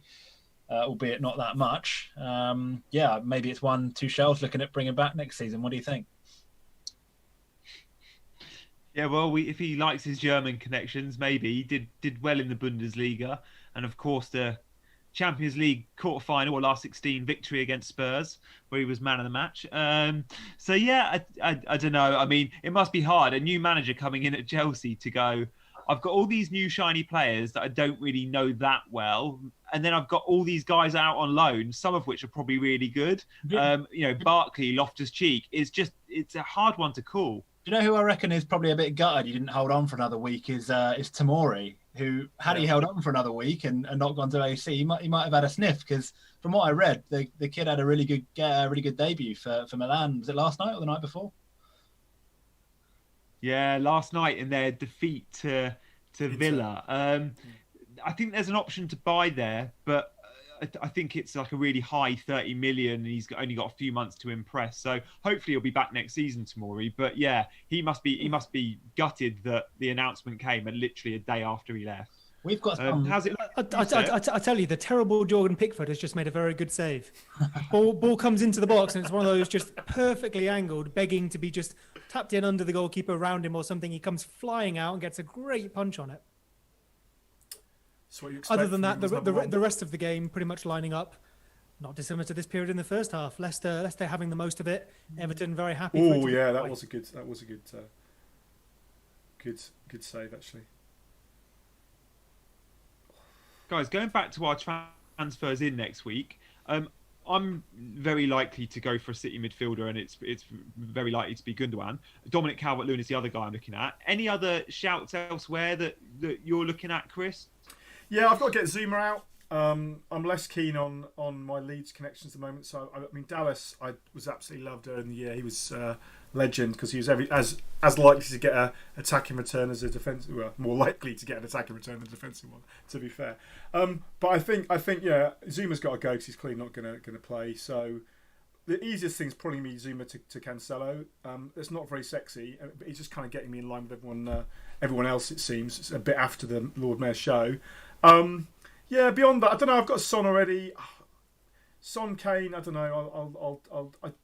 I'm happy with just one Spurs for the moment, to be honest. I think there's a case for either Son or Kane. You know, it's just Kane ties up much more money. The good thing about Kane is obviously, as we said before, the forward lines. There's just not that many options up front that you really want to keep hold of. I've also got Shea Adams, who have was initially came back in because of the double game week. Then obviously didn't have the double game week. And now I've got him. I don't really want. So I'm exactly the same on that front. I've had Shea Adams festering on my bench. Thanks for that. Festering. That's a lovely word. It winds me up the fact that he's had. And even now, I'm now thinking, do I get rid of Bamford instead of Shea Adams because Bamford's been that bad? But yeah, Shea Adams has got to go. I think Shea Adams. When you watch the matches, he gets into the right positions. He just looks like he should score, but he's just not. You know, he went through a little period where he was and. Yeah, so I think Zuma out would be my main thing, and then probably that will be where I go. Yeah, tonight I was really worried about United, and tonight has kind of made me feel a little bit better about myself. I'm kind of back to building a strategy now for the next few games. You know, it was so much of it was focused on getting into the blanks and the doubles and dealing with that, which I was relatively happy with, apart from the bench boost, which was a last minute kind of panic. But yeah, I'm now getting the strategy going. Sorry, what we just missed? McGoldrick out of nowhere has nearly, with the outside of his boot, curled one into the top bin. It's kind of gone about a yard or two over, but it wasn't a bad effort at all. And De Gea, I mean, yeah, I think he was confident it was going over, but he's given a rocket to Tellez there for not closing him down. And yeah, again, Sheffield United not looking toothless by any means. I can't remember Ramsdale making any good saves, Tobes. Like, United, although they've looked a little bit better second half, they're not getting shots on target and forcing saves, are they? Oh, McGoldrick clean through here. 1-on-1. De Gea. Oh, he's blazed it over. Oh, what a miss. Oh, he was offside anyway. It's fine. Yeah, you probably knew that. The flag goes up so late. Yeah. Wasn't there a stat that McGoldrick was involved in? Oh, I don't know. Virtually all their goals. It was close, but he was probably off. I saw some stat that McGoldrick, I think it was Mark was talking about it, that McGoldrick was, at a certain point, was involved in literally kind of almost every goal for Sheffield United up until the recent weeks into the Cup and everything. So, yeah. Problem is, there's only been about 3 goals to be involved in. Fair, okay. James Maddison over a free kick here, and it's a bit hard on the last one, but straight into the wall again. This game, I can't tell you how predictably United are going to win this game 2-1, having played terribly for an hour, created pretty much nothing. Sheffield United have been really good. It's just got United 2-1 written all over it, isn't it? Bruno 90-minute penalty, right? Yeah. What about Wood? There's been some chat about Wood in the chat. Keep Wood or get rid. I mean, why have Wood is the other question. Yeah, never have Wood is the correct answer. Yeah, the problem is the only people that have got Wood aren't because they thought he was a great shout. It's purely because he's one of the few players that played in the blank 18 and played twice in the 19. So if you weren't free hit, I'm guessing everyone that's got Wood wasn't on a free hit. So for example, me, I would be selling Wood. I think he's someone that, he'll get a goal every 4 or 5 games, but his ceiling is so low. Yeah. And you could go to Watkins or Antonio if you don't already have him, or spend a little bit more money and go Dominic Calvert-Lewin. And then you've got a ceiling that's straight away into double digits of the 10, 12 pointers. Wood's rarely going to get you a 12-pointer. Rarely. I think, and they've got Chelsea and City next to. After that, they've got Brighton, Palace, and West Brom. But Chelsea and City you're not going to be playing them in those games, are you? Let's face it. Yeah, it's interesting. Any Palace assets? I've been looking at this fixture thing when I was wearing up my next few weeks' strategy and looking at the fixtures tracker, and it keeps putting Palace on top. I just can't. It's like Zaha's one of those players I wanted to have, but never quite managed to. I don't know. I can't get excited about Palace. I had Mitchell for a long time because he was 3.9 player or 4 million player when I bought him that was playing. But any love for Palace? It's one of those where I guess it would be Zaha if you had to, but we discussed all those options around a similar price level. I just don't see myself putting Zaha top of that list. Why would I? No. Particularly when a lot of those players are cheaper than Zaha as well, aren't they? We talk about Saka, we talk about Gundogan, Souček. They're a couple of million cheaper as well, I think, aren't they? Yeah. It's not even like there's much in it. So yeah, it's hard to make a case for Zaha, I think. Do you think he's staying at Palace Palace have got now? the worst attack. Yeah, I think he'll probably. I think he may stay. I think he might have missed the boat. To leave. I think last summer was the one. And then there was the summer before when he was linked with Arsenal when they went for Pepe instead. And he's been linked with your boys Everton, obviously. Before. We were in quite terms of serious attack, I saw something the other day. Yeah, I think Palace have the worst attack in terms of XG in the league, and I think that's by a country mile. Like I think Newcastle will perhaps one off them, but yeah, Palace in terms of attacking threat just offer very, very little. Although of course scored last night. Yeah. Nice little bit of play from Tillmans and Maddison here. Came to nothing, but a little 1-2, which I think Tillmans has ended up back healing through to him. Maddison gets into the box again and then gets tackled. Tillmans is a decent player, isn't he? He is very good. He could do that job for a top 4 side. Yeah. Well, I mean, I guess he is doing that job for a top 4 side, but you know what I mean. Yeah, no, exactly. Oh, that was nice. Yeah, I'm just about 30 seconds behind you. So Tobes, I'll come to you because I think United have got a free kick. They do. I didn't want to get too excited because it's bang on 30 yards out. It's a long way out, but obviously, Rashford and Bruno are lining up. It kind of looks more like Rashford. Yeah, Rashford's going to hit it. Bang. Ooh, it's a good hit as well. It's one of those that kind of dips. Needed to kind of dip a bit more to bounce just before Ramsdale, but pretty good handling from Ramsdale. And yeah, it's right down the middle of the goal, and it would have been an absolute howler had he not saved it. What are we thinking about tomorrow? What's our thinking about the big match tomorrow? Oh, terrified. Why terrified? Because as a Brighton fan, it's not. Well, I'm actually a Spurs fan. Spurs fan. Sorry, Brighton. Yeah. Spurs seem to have a tendency, and it's probably any fan probably thinks this, but Liverpool are on such a bad run. It's a case of like Dr. Tottenham will see you now. I guarantee you will be the team that they turn into Barcelona again. And Salah and Mane really switch it on. But, but having Jose Mourinho as a manager, you can criticise him probably rightly for a lot of things, but he does turn it on in big games and he knows how to manage big games. And I'm so much more confident generally going into big games when Mourinho is at the helm. But yeah, Liverpool, it's still Liverpool. It's a game that they're going to get up for, I'm sure. It was a spicy game when we played it afterward. It's one of those that really you wouldn't be that surprised with any one of 3 results, would you? Spurs could nick it, Liverpool could win it 2-0, it could be a draw.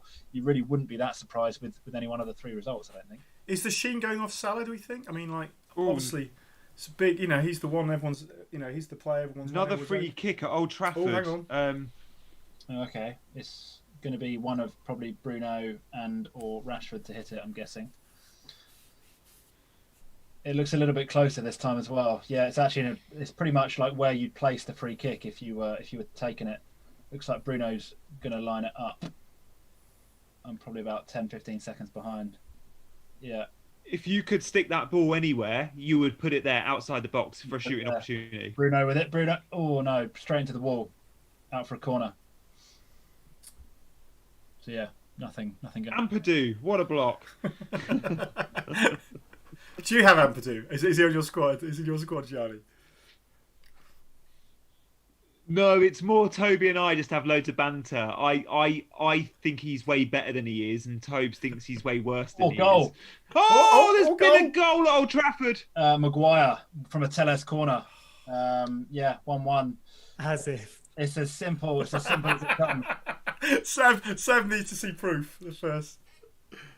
Has Andy got Maguire by any chance? No, I don't think so. No, he's got Wan-Bissaka. He's got AW. Yeah, he's got.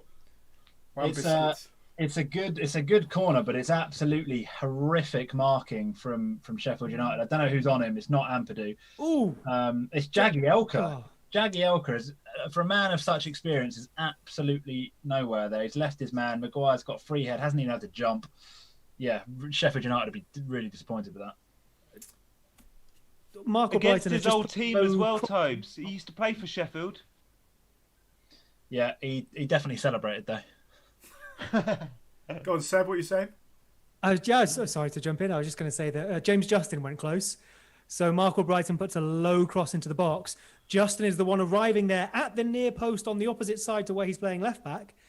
And Pickford bravely, but kind of blindly, just goes in with a hand somewhere and either gets to it just before Justin or just after and deflects it away. But that's where you want your left back. He held on it. He put his cap on that. I know what you're talking about. England's number one. It's just... It was a good save. It was brave. Yeah, fair play. But Maguire's first goal at Old Trafford, that's an interesting stat. I thought he'd have a couple by now. Leicester in again and just put out for a corner. They're coming. Yeah.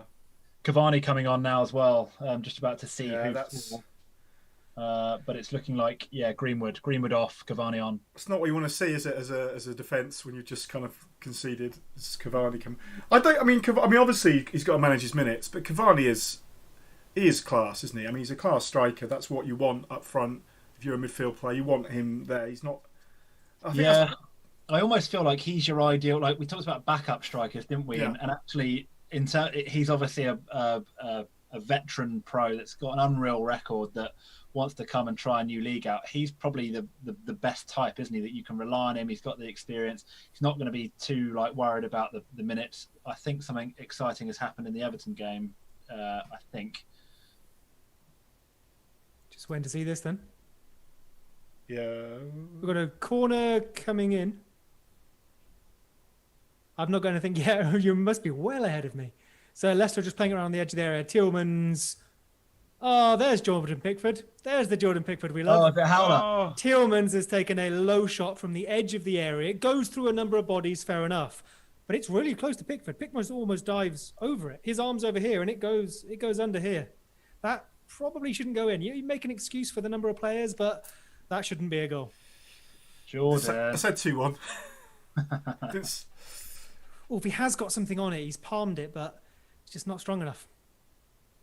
We were saying with Big Hat Tillmans. I think that might be a Harvey Barnes assist as well. Oh, yeah, that's... Was it through a crowd? Let's have a look at that again. That was... Yeah, it's just a weak hand, isn't it? He gets to it. I thought he'd gone under him. He does get to it, but he palms it onto the inside of the post. And it looks like a Harvey Barnes assist as well for anyone who brought him in. I really like Harvey Barnes. I had him earlier on in the season, and he did well for me. And I got him in and out at a good time. But every time I see him, I think he looks exciting, particularly with no Vardy on the pitch as well. He's possibly likely to play a little bit more centrally. He just shoots. Whenever you see it so far this match, every time he's anywhere near, he'll take a shot, block shot, off target, inside the box, doesn't matter. Did come Apart through from a when crowd. he lays up To be Tielemans. fair, that did come through a crowd and take at least one deflection. I guess so it does come through a crowd, you're right, but almost the fact that he makes the save, he palms it onto the post. He should have done better, so the argument for it comes through a crowd would be like him not moving. He saw it. It's a bad attempted save. Yeah. Why didn't he punch that one away? Hey? Oh, Tobes. I knew you were going to comment on that. Ampadu with an absolutely a rampant run through the middle. To be fair to Bruno, tracked him all the way and put in a really good sliding tackle, and it came to nothing. But we're seeing another sub here. It looks like Ollie Burke is coming on. I don't know who for just yet, but interesting sub. I imagine it's going to be like for like. Ollie Burke is a bit of a hustler, isn't he? He likes to run around and put himself about a little bit. But I think as we said earlier, this has got a very kind of predictable finish in store. I'm suggesting with a little goal between 85 and 90 minutes scored by Bruno.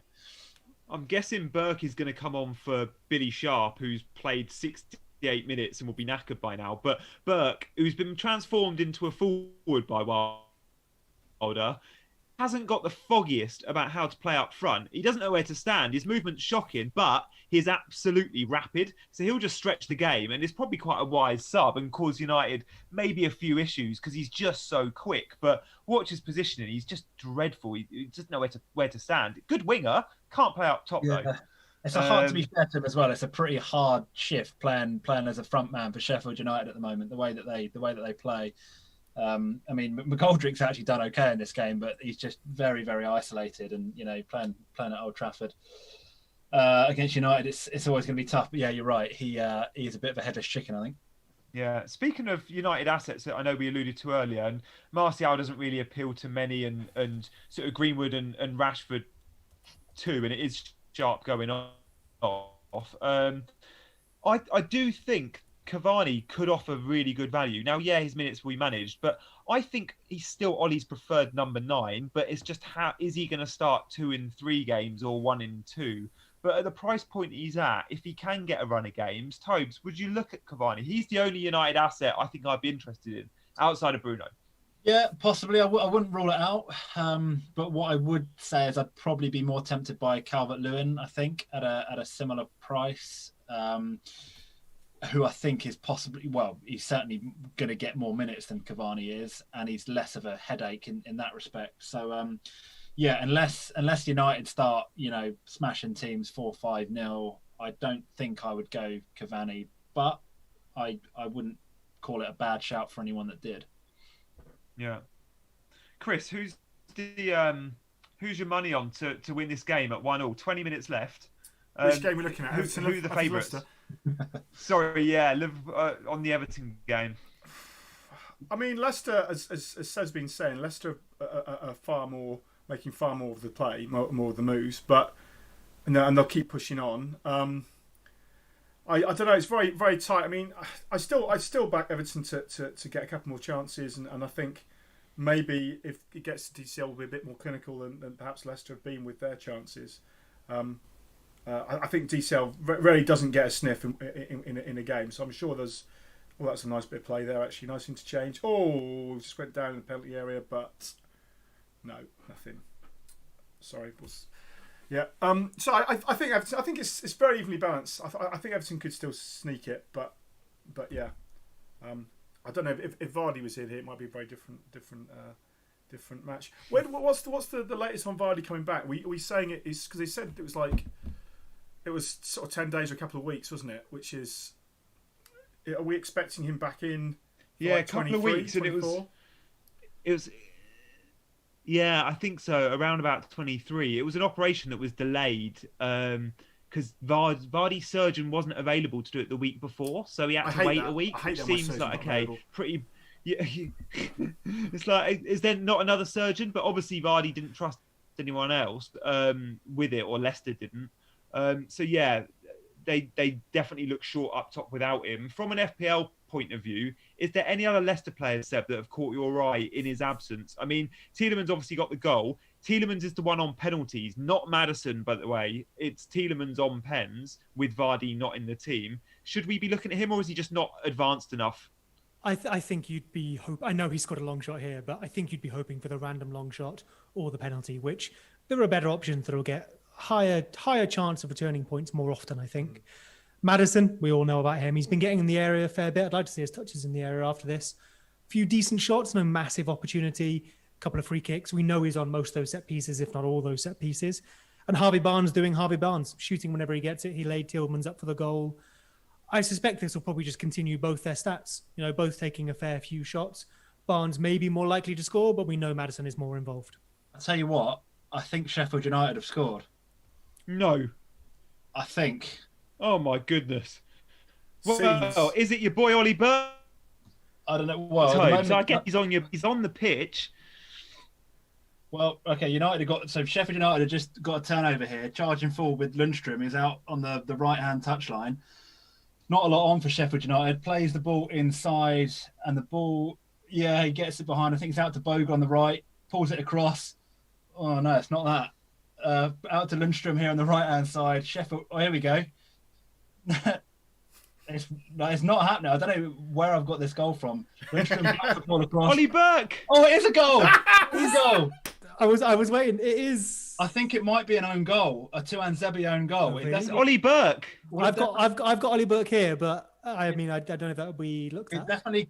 It was Ollie Burke that hit it. It's a massive deflection off Tuanzebe. Whether or not it was going in, I don't know. So it's either a Burke goal or a Tuanzebe. I think it'll be given to Burke because I'm pretty sure it was on target. But yeah, chat all seem to be saying OG. So I'm just seeing a replay of it now. It's crap defending from United. Like that's going in. There we go. Oh, I've got a really bad angle here. It's not going to tell me whether it's going in. BBC have gone Burke. Not that that's the end of the things, but BBC have gone Burke. Ooh, it's really hard to tell from that angle. Honestly, BT is showing the worst angles to tell whether this is going in or not. Yeah. I've got Burke third sub as well. That's annoying.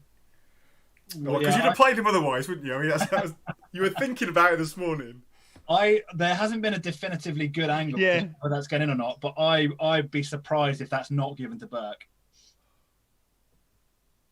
Tobes, isn't it hilarious? That build-up, obviously we thought a goal was coming, and I was on exactly the same second as you, going, must be now. But there was about 4 opportunities for Sheffield United in the box.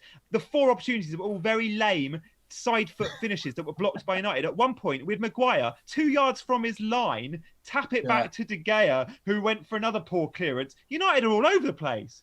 It was some really, really poor defending. You got to say, De Gea again is the guy who gives the ball away to Lundstrom that ultimately leads to the assist for the goal.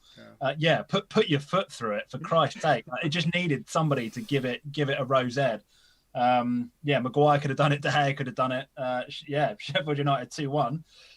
Can they hold on? United, you'd expect we're going to see an absolute barrage in the last 15 minutes. Cavani, to be fair, has looked pretty good, but he's come on. His movement is so much better than Martial's already.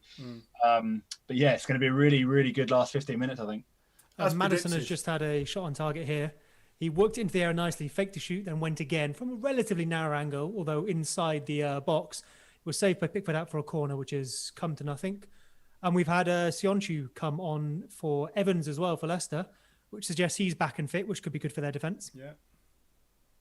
Kind of forgot about Sionchu. He was such a revelation, wasn't he? FPL revelation. He's been out for so long. Yeah, for sure. Yeah. I mean, Fofana's coming and been amazing. Well. I was just going to say, like, Fofana has come in and has been one of the best centre-backs in the league. Tellez has just clipped the bar from about 25 yards out. It took a big deflection, kind of looping deflection. You got to possibly question Ramsdale's positioning as well. It was never really kind of going in. But yeah, it just kind of clips the bar and goes away. But yeah, United pushing here. How's Martial looked? I mean, he's that player, Rubbish. isn't he? Where he's sometimes rubbish. Yeah. I mean, he just when he's at it, he's just so dangerous, but he's so rarely at it at the moment. I mean, obviously, Ole Gunnar Solskjaer knows a hell of a lot more about football management than I do. But my feeling is that Don't do yourself down. Martial always looks a lot better to me when he's playing on the left-hand side and cutting in and running at defenders. He just never seems like a natural number 9 to me. Yeah. And it almost feels like the system that they play, if Cavani's not starting, then it's almost like a slightly awkward front 3 pairing. It doesn't feel quite natural.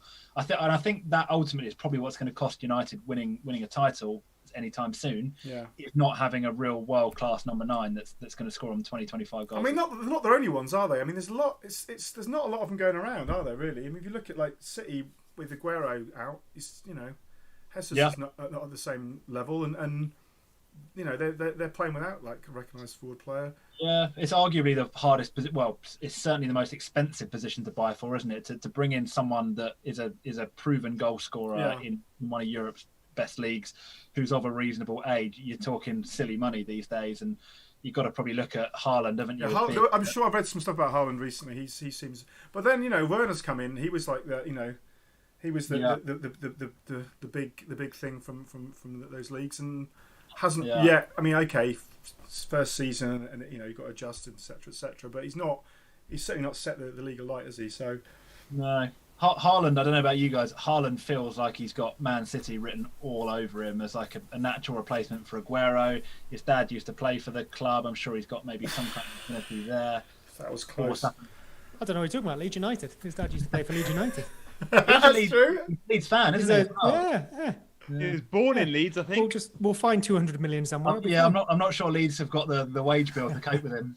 That was almost a goal. That was. I don't think Pickford had it covered. He was diving the wrong direction. So, yeah, just took a deflection and went wide. Oh god, that was close. Leicester, it is a bit more end to end, but Leicester really do have the best of it at the moment. If you were gonna pick a winner based on passage of play, you'd be hard pressed to go beyond Leicester at the moment. I'd say Leicester have been, compared to the first half where it was all Leicester for a bit, then Everton came back into it. Everton haven't been in this second half in Leicester's half. I think there was a couple of balls over the top for Calvert-Lewin, one sort of header. It's been all Leicester pressure. Yeah, no. If you Seb, I was thinking that Everton had maybe. Sorry, guys. I thought that Everton had turned a corner a little bit with just the players they had back. And Andre Gomez linked up so well, and I was thinking this could be the Everton of game week 1 to 8 again, because their first 11 is almost all back, and because they had Newcastle up next, I was thinking Dominic Calvert-Lewin is just a shoo-in to bring back in. Have we seen enough from Everton tonight to think about bringing their players in for the Newcastle fixture? It doesn't sound like we have. I mean, I think it's a hard one to judge. We've not seen a ton from them, but I think that's by design. They've not tried and failed. They've not tried. Their plan has been to sit in. Leicester are arguably the third best team in the league. Leicester have come here and played like that. Everton haven't tried to take them on. James put in a good shot. There's not really been much else. A few little things here and there. I think they've got a corner here now. Yeah. Iwobi's come on for Holgate, so maybe a bit more attacking there. But we saw Everton do this earlier in the season as well. Just because they've chosen not to go for this one doesn't mean they couldn't against Newcastle. Yeah, no, it's definitely true. I think that the central midfield is an interesting one. I mean, at the moment, we are still missing some, like, Alan, Decore and James were the players that were playing together when we really were clicking. Alan's still out injured at the moment. Decore's not in this. Davis isn't really... He's a decent enough backup, but he's not a first choice start. And I loved Andre Gomez when he first came to the club, but I don't know. He always seems to want too much time on the ball. He looks like Barcelona class when he's playing against someone that gives him lots of time, but just not many teams in the Premier League do. And he often gets caught in possession, really. He's got a lovely range of passes, but I think we look a bit weaker in the midfield. We tend to get dominated when he's playing, as he is today. So I think if we'd had like Decore on or Alan, I don't know what I have Decore, no, but then we'd be set up slightly differently. Probably a bit more resistance. Yeah. So it's a slightly odd. You look at our midfield. Davies sort of not quite sure what his best position is, but sort of defensive midfield. Often he's played. Gomez is a bit of a playmaker, but he's not robust enough, I don't think. And Dean is obviously a left back pushed up to left wing. Richarlison really wants to be up the front, and he's pushed on the right. So it's a bit of an odd. It's a very different midfield to how we were playing earlier in the season. Again, I won't try and tell my dad how he should play the team, though, so I won't be doing that. In terms of bonus points from your game, Chris, we've got the two goal scorers are on 3 and 2. So Tielemans on 3, Rodriguez on 2, and then Barnes is getting 1. And then Old Trafford, you'd expect, I guess, the goal scorers to be on, but it's actually Tellez who's on for 3 bonus points, who did get the assist from the Maguire goal. Burke, who's just come on and got the goal, big deflection albeit, is on for 2 bonus, and then Maguire getting the 1. Donny van der Beek, I've been told by my friend that lives in Amsterdam, has come on for United. Toby, who came off? So we actually had Tellez has just gone off, and Shaw has come on, and Tuan Zebi has come off, and Van der Beek come on. So obviously, as you might expect, a very, very attacking substitution there, taking the centre back off for an attacking midfielder. But yeah, why not? United have got nothing to lose here. 2-1 down, 7.5 minutes to go. They need something, and they need it quick. Tobes, as part of the move for Cavani, when he came on, because he took Greenwood off, he moved Martial left and then put Rashford on the right. Rashford on the left hasn't looked amazing, but on the right he looks pointless. Yeah, he really does. To be brutally honest with you, Rashford has looked pretty pointless this entire game. Bar that chance he had that he should have scored in the first half, he's been really quiet. Greenwood was really quiet. Martial's been really quiet. They've just not clicked going forward at all. Bruno hasn't really been that good either. And as we know, it always seems to be the way, doesn't it? If Bruno doesn't play well, United tend not to play well. I know that's a bit of a cliche and maybe an oversimplification, but But yeah, United just really haven't clicked in the final third. Having said that, it's United, isn't it? 5-6 minutes to go. Don't put it past them to get one here and to make the last few minutes very, very nervous if you're a Sheffield United fan. Huge result though. This comes this way. Huge result. Yeah, I mean, Gianni, have you got the PE teacher tweet lined up and ready to go? I haven't. Do you know what? United fans must be sick of me because I feel like the PE teacher thing almost came from me and you, and now sort of calling Rashford pointless, who, by the way, I own. And I think on the left, Rashford is really dangerous, but on the right, all Rashford wants to do on the left is cut inside on his right foot and shoot, right? He does it so well. But he is a player that's very one-footed, and when he's on the right, he also wants to cut in, but then realises he can't shoot on his left. And Rashford's actually got the ball now on his right foot with a crossing opportunity, and it hits the first man. But I just feel like he's so wasted on the right. And again, it's Ampadu with a clearance, who I think is going to get man of the match. Ampadu, I do not the 3 bonus, but I'm really interested to see who Sky give it to. I'd put money on him getting it. It's a football manager result. Get why isn't it? he doesn't try Martial on that right hand side. Yeah, It's the I'm top of the league. I'm playing the team that can't win a game all season. I've had 74% possession, 15 shots to their 3, and I'm losing 2-1. So what's your point about Football Manager? It's very accurate. That people often say that happens and complain. Oh, hang and on. then, Sheffield United are in here. Ollie Burke's 1-on-1. Oh, he was 1-on-1 with Matic, who's like an oil tanker the way he turns. And he's just like, it is exactly what you'd expect to happen. Gianni said earlier, he fall at his feet and he was, didn't know what to do and just bundled straight into Matic. We've had a substitution at Goodison. It's Sigurdsson's come on for James Rodriguez. So probably not, not changing too many things, but James is not going to get any more points if he's in your side today. Richarlison has just... I know, it's a lovely run, isn't it? There, isn't he? He's just not quite clicking, is Richarlison at the moment. It's okay. So Sigurdsson puts in the corner, in swinging. Richarlison probably closer than the penalty spot, but pretty central. I don't think he's marked. He gets it for the header, but just never really gets over and it goes over the bar. It's one of those that I bet the commentators said he should have scored, but it's probably actually like a 0.1 XG or something because headers aren't easy. Yeah. I think you get DCL get on target though. He's just not quite at it at the moment. He's so good in the air, Richarlison, though, as well, isn't he? It's just I feel like Richarlison still is quite useful in the air. I remember that absolute rocket of a header he scored against Spurs in the first game of the season as a Lucadinho ball from miles out, and he just rose like a salmon and piped it in the top corner with his head. It was unbelievable. Like a salmon.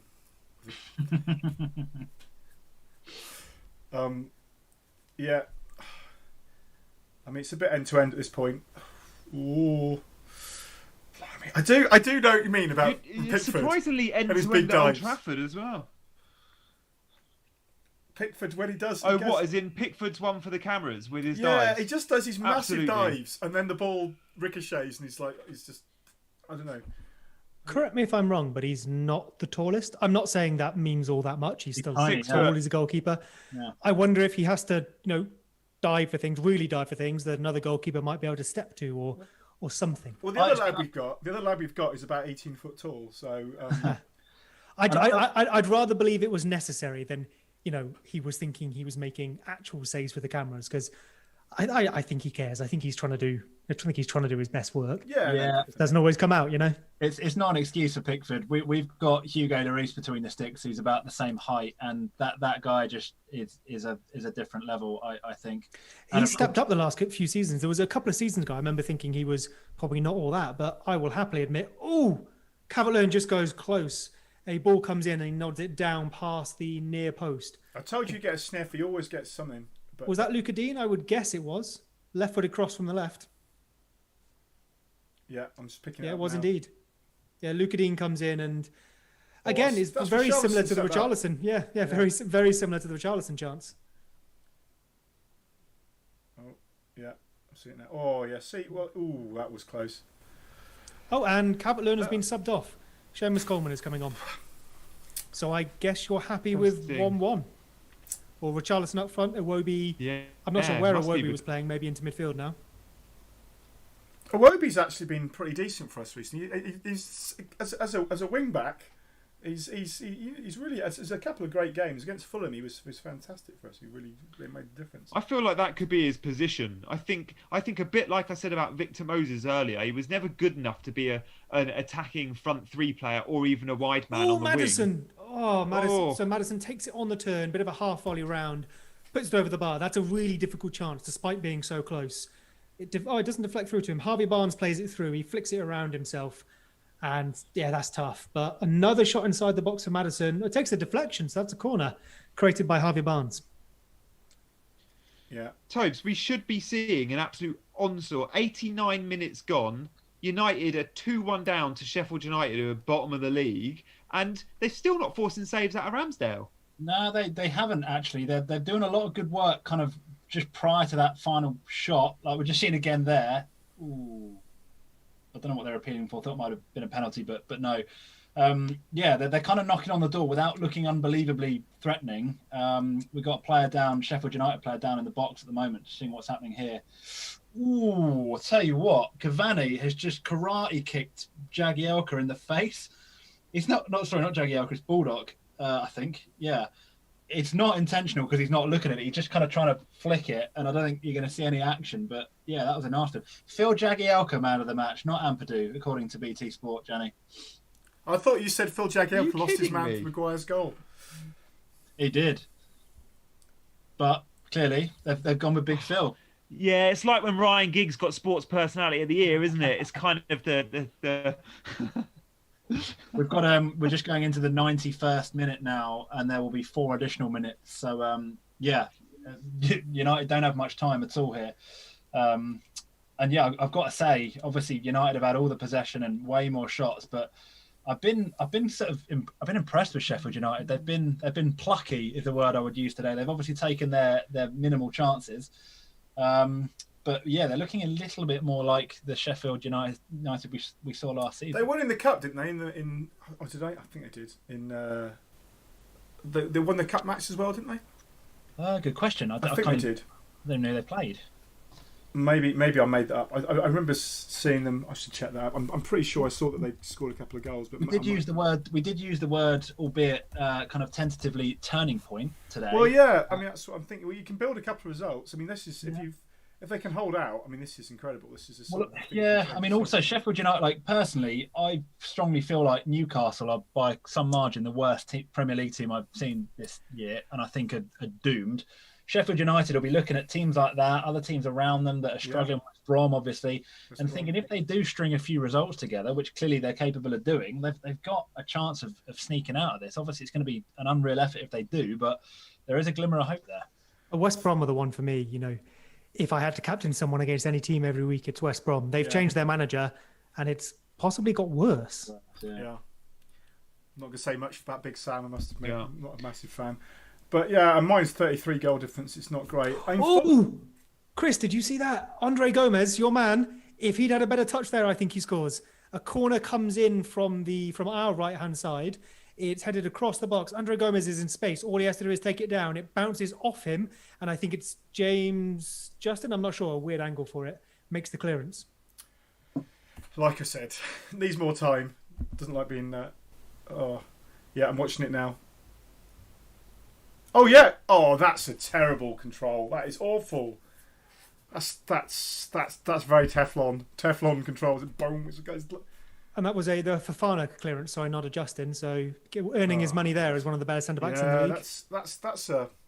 That's a Carlton Palmer trap, isn't it? That is. Oh dear, unfortunate.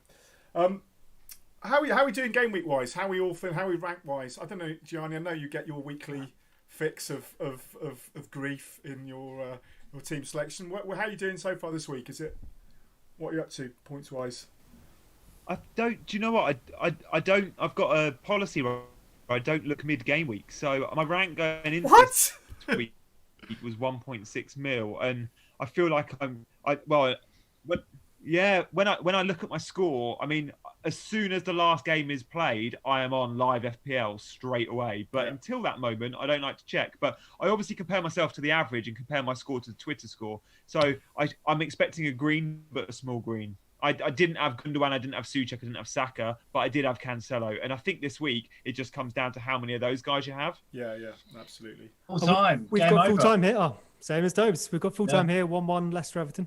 I think both sides will take that. I mean, you know. I think Leicester could feel like they deserve a little more out of it, if I'm honest. But wow.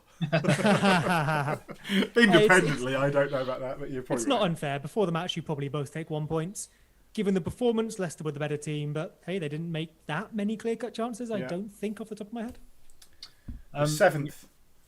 Got 2 games in hand though, so it's not bad. Full time here as well. What a result for Sheffield United at Old Trafford, rock bottom of the league. And yeah, I don't want to say they've been good value for it. United have dominated the game, but they've played well, Sheffield United, and I think they absolutely deserve something out of that. I was going to say it's a disaster for Bruno captainers, but it really isn't, given that pretty much everybody is captain Bruno. Fair play if you didn't. You've had an absolute worldy week, particularly if you've picked someone that has banged. Yeah. And yes, what FPL is all about. Hopes, the way the fixtures work is obviously everyone that was playing against each other this week, they also played against each other in game week 14 or whatever. And I remember everyone, the world and his dog, Captain Bruno, away to Sheffield United, and he blanked. And then everyone, the world and his dog, of Captain Bruno again this week because the way the fixtures have fallen. And he's blanked again. We didn't learn our lesson. 90 minutes ago, Gianni. Yeah, right. I was very aware of that when considering Bamford this week. So I'm very pleased that I actually went with Bruno because he outscored Bamford, who came off before 6 We had a question in the chat earlier about Bamford. Who would someone remove, Bamford or Rodrigo? Probably Rodrigo, just based on the fact that I think Bamford is as nailed as they come for now, despite the poorer performances. But if I had to use, we think so. He's only taken 1 since getting it though, so we think so. If I had to lose someone from my front line of Antonio, Watkins, and Bamford, it'd probably be Bamford. But I might have some patience. Yeah, I reckon we're going to see Man City 10 to 15 points clear at the top by the end of February. I think they are going to absolutely walk the league this year. They are the best team in the league and have been since Liverpool stopped being about last Christmas. If you look at Liverpool's end of the season, they won that title in the first half. What's happening to them now started in the first half of, calendar year, first half of last year. What do you reckon? Klopp out, get Frank in? Yeah, do it. The first Klopp out shout comes in. I like it. It's good. Don't As get an me wrong. independent Evertonian, I can back that. I'll give you that. They're still the second best team in the league. Don't get me wrong, but I think a lot of people probably called it before the season. City are the ones this year, and seem to be proving that. Liverpool would definitely in need of a refresh, and with Diogo Jota, they kind of got it a little bit, and it gave Salah and Mane a bit of a rocket. But his injury's obviously been massive, and even bigger, Van Dijk's injury. In terms of the bonus points at Old Trafford, it looks like Telles will go with 3.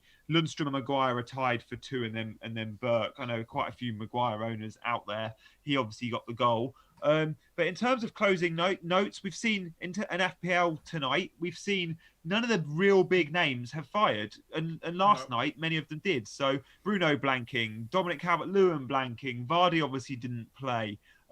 We had a 0-0 at Brighton Fulham with Areola the only one getting points in terms of ownership. Werner didn't play for Chelsea tonight. Grealish did get a goal, so did Watkins, so did Chris Wood.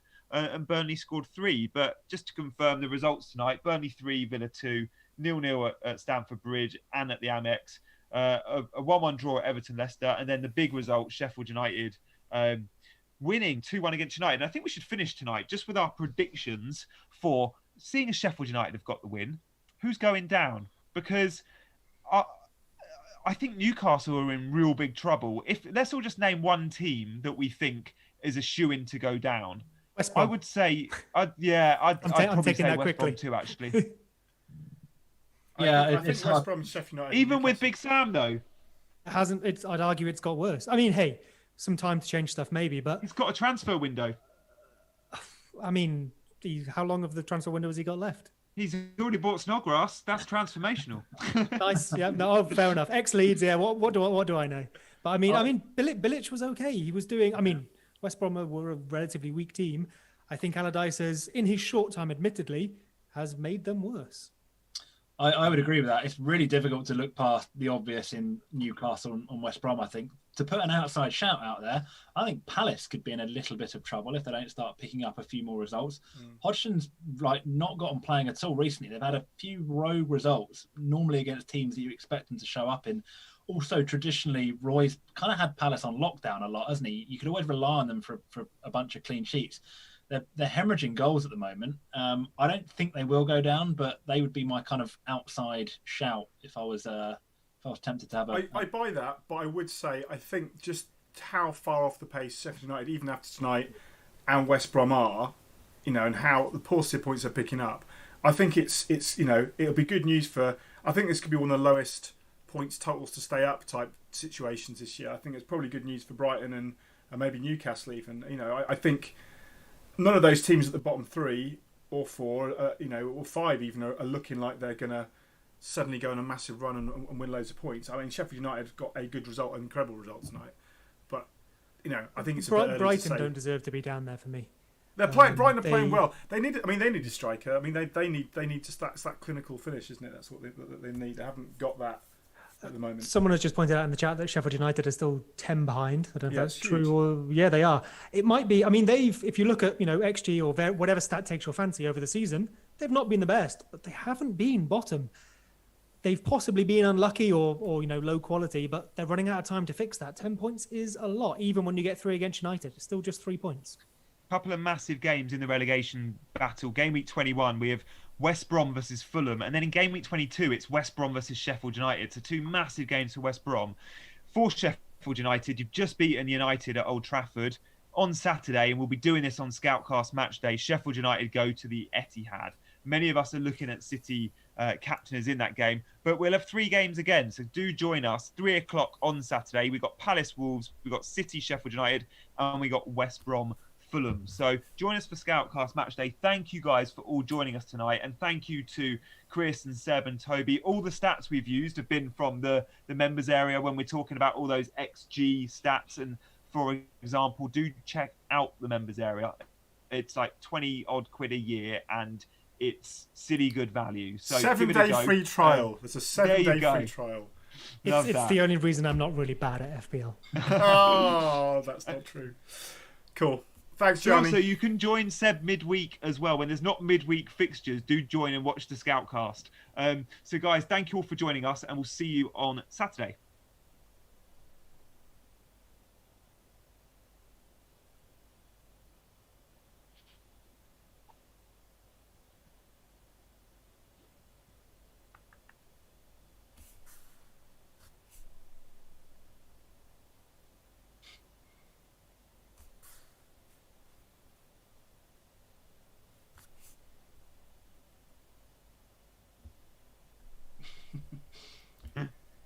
Stop my delay.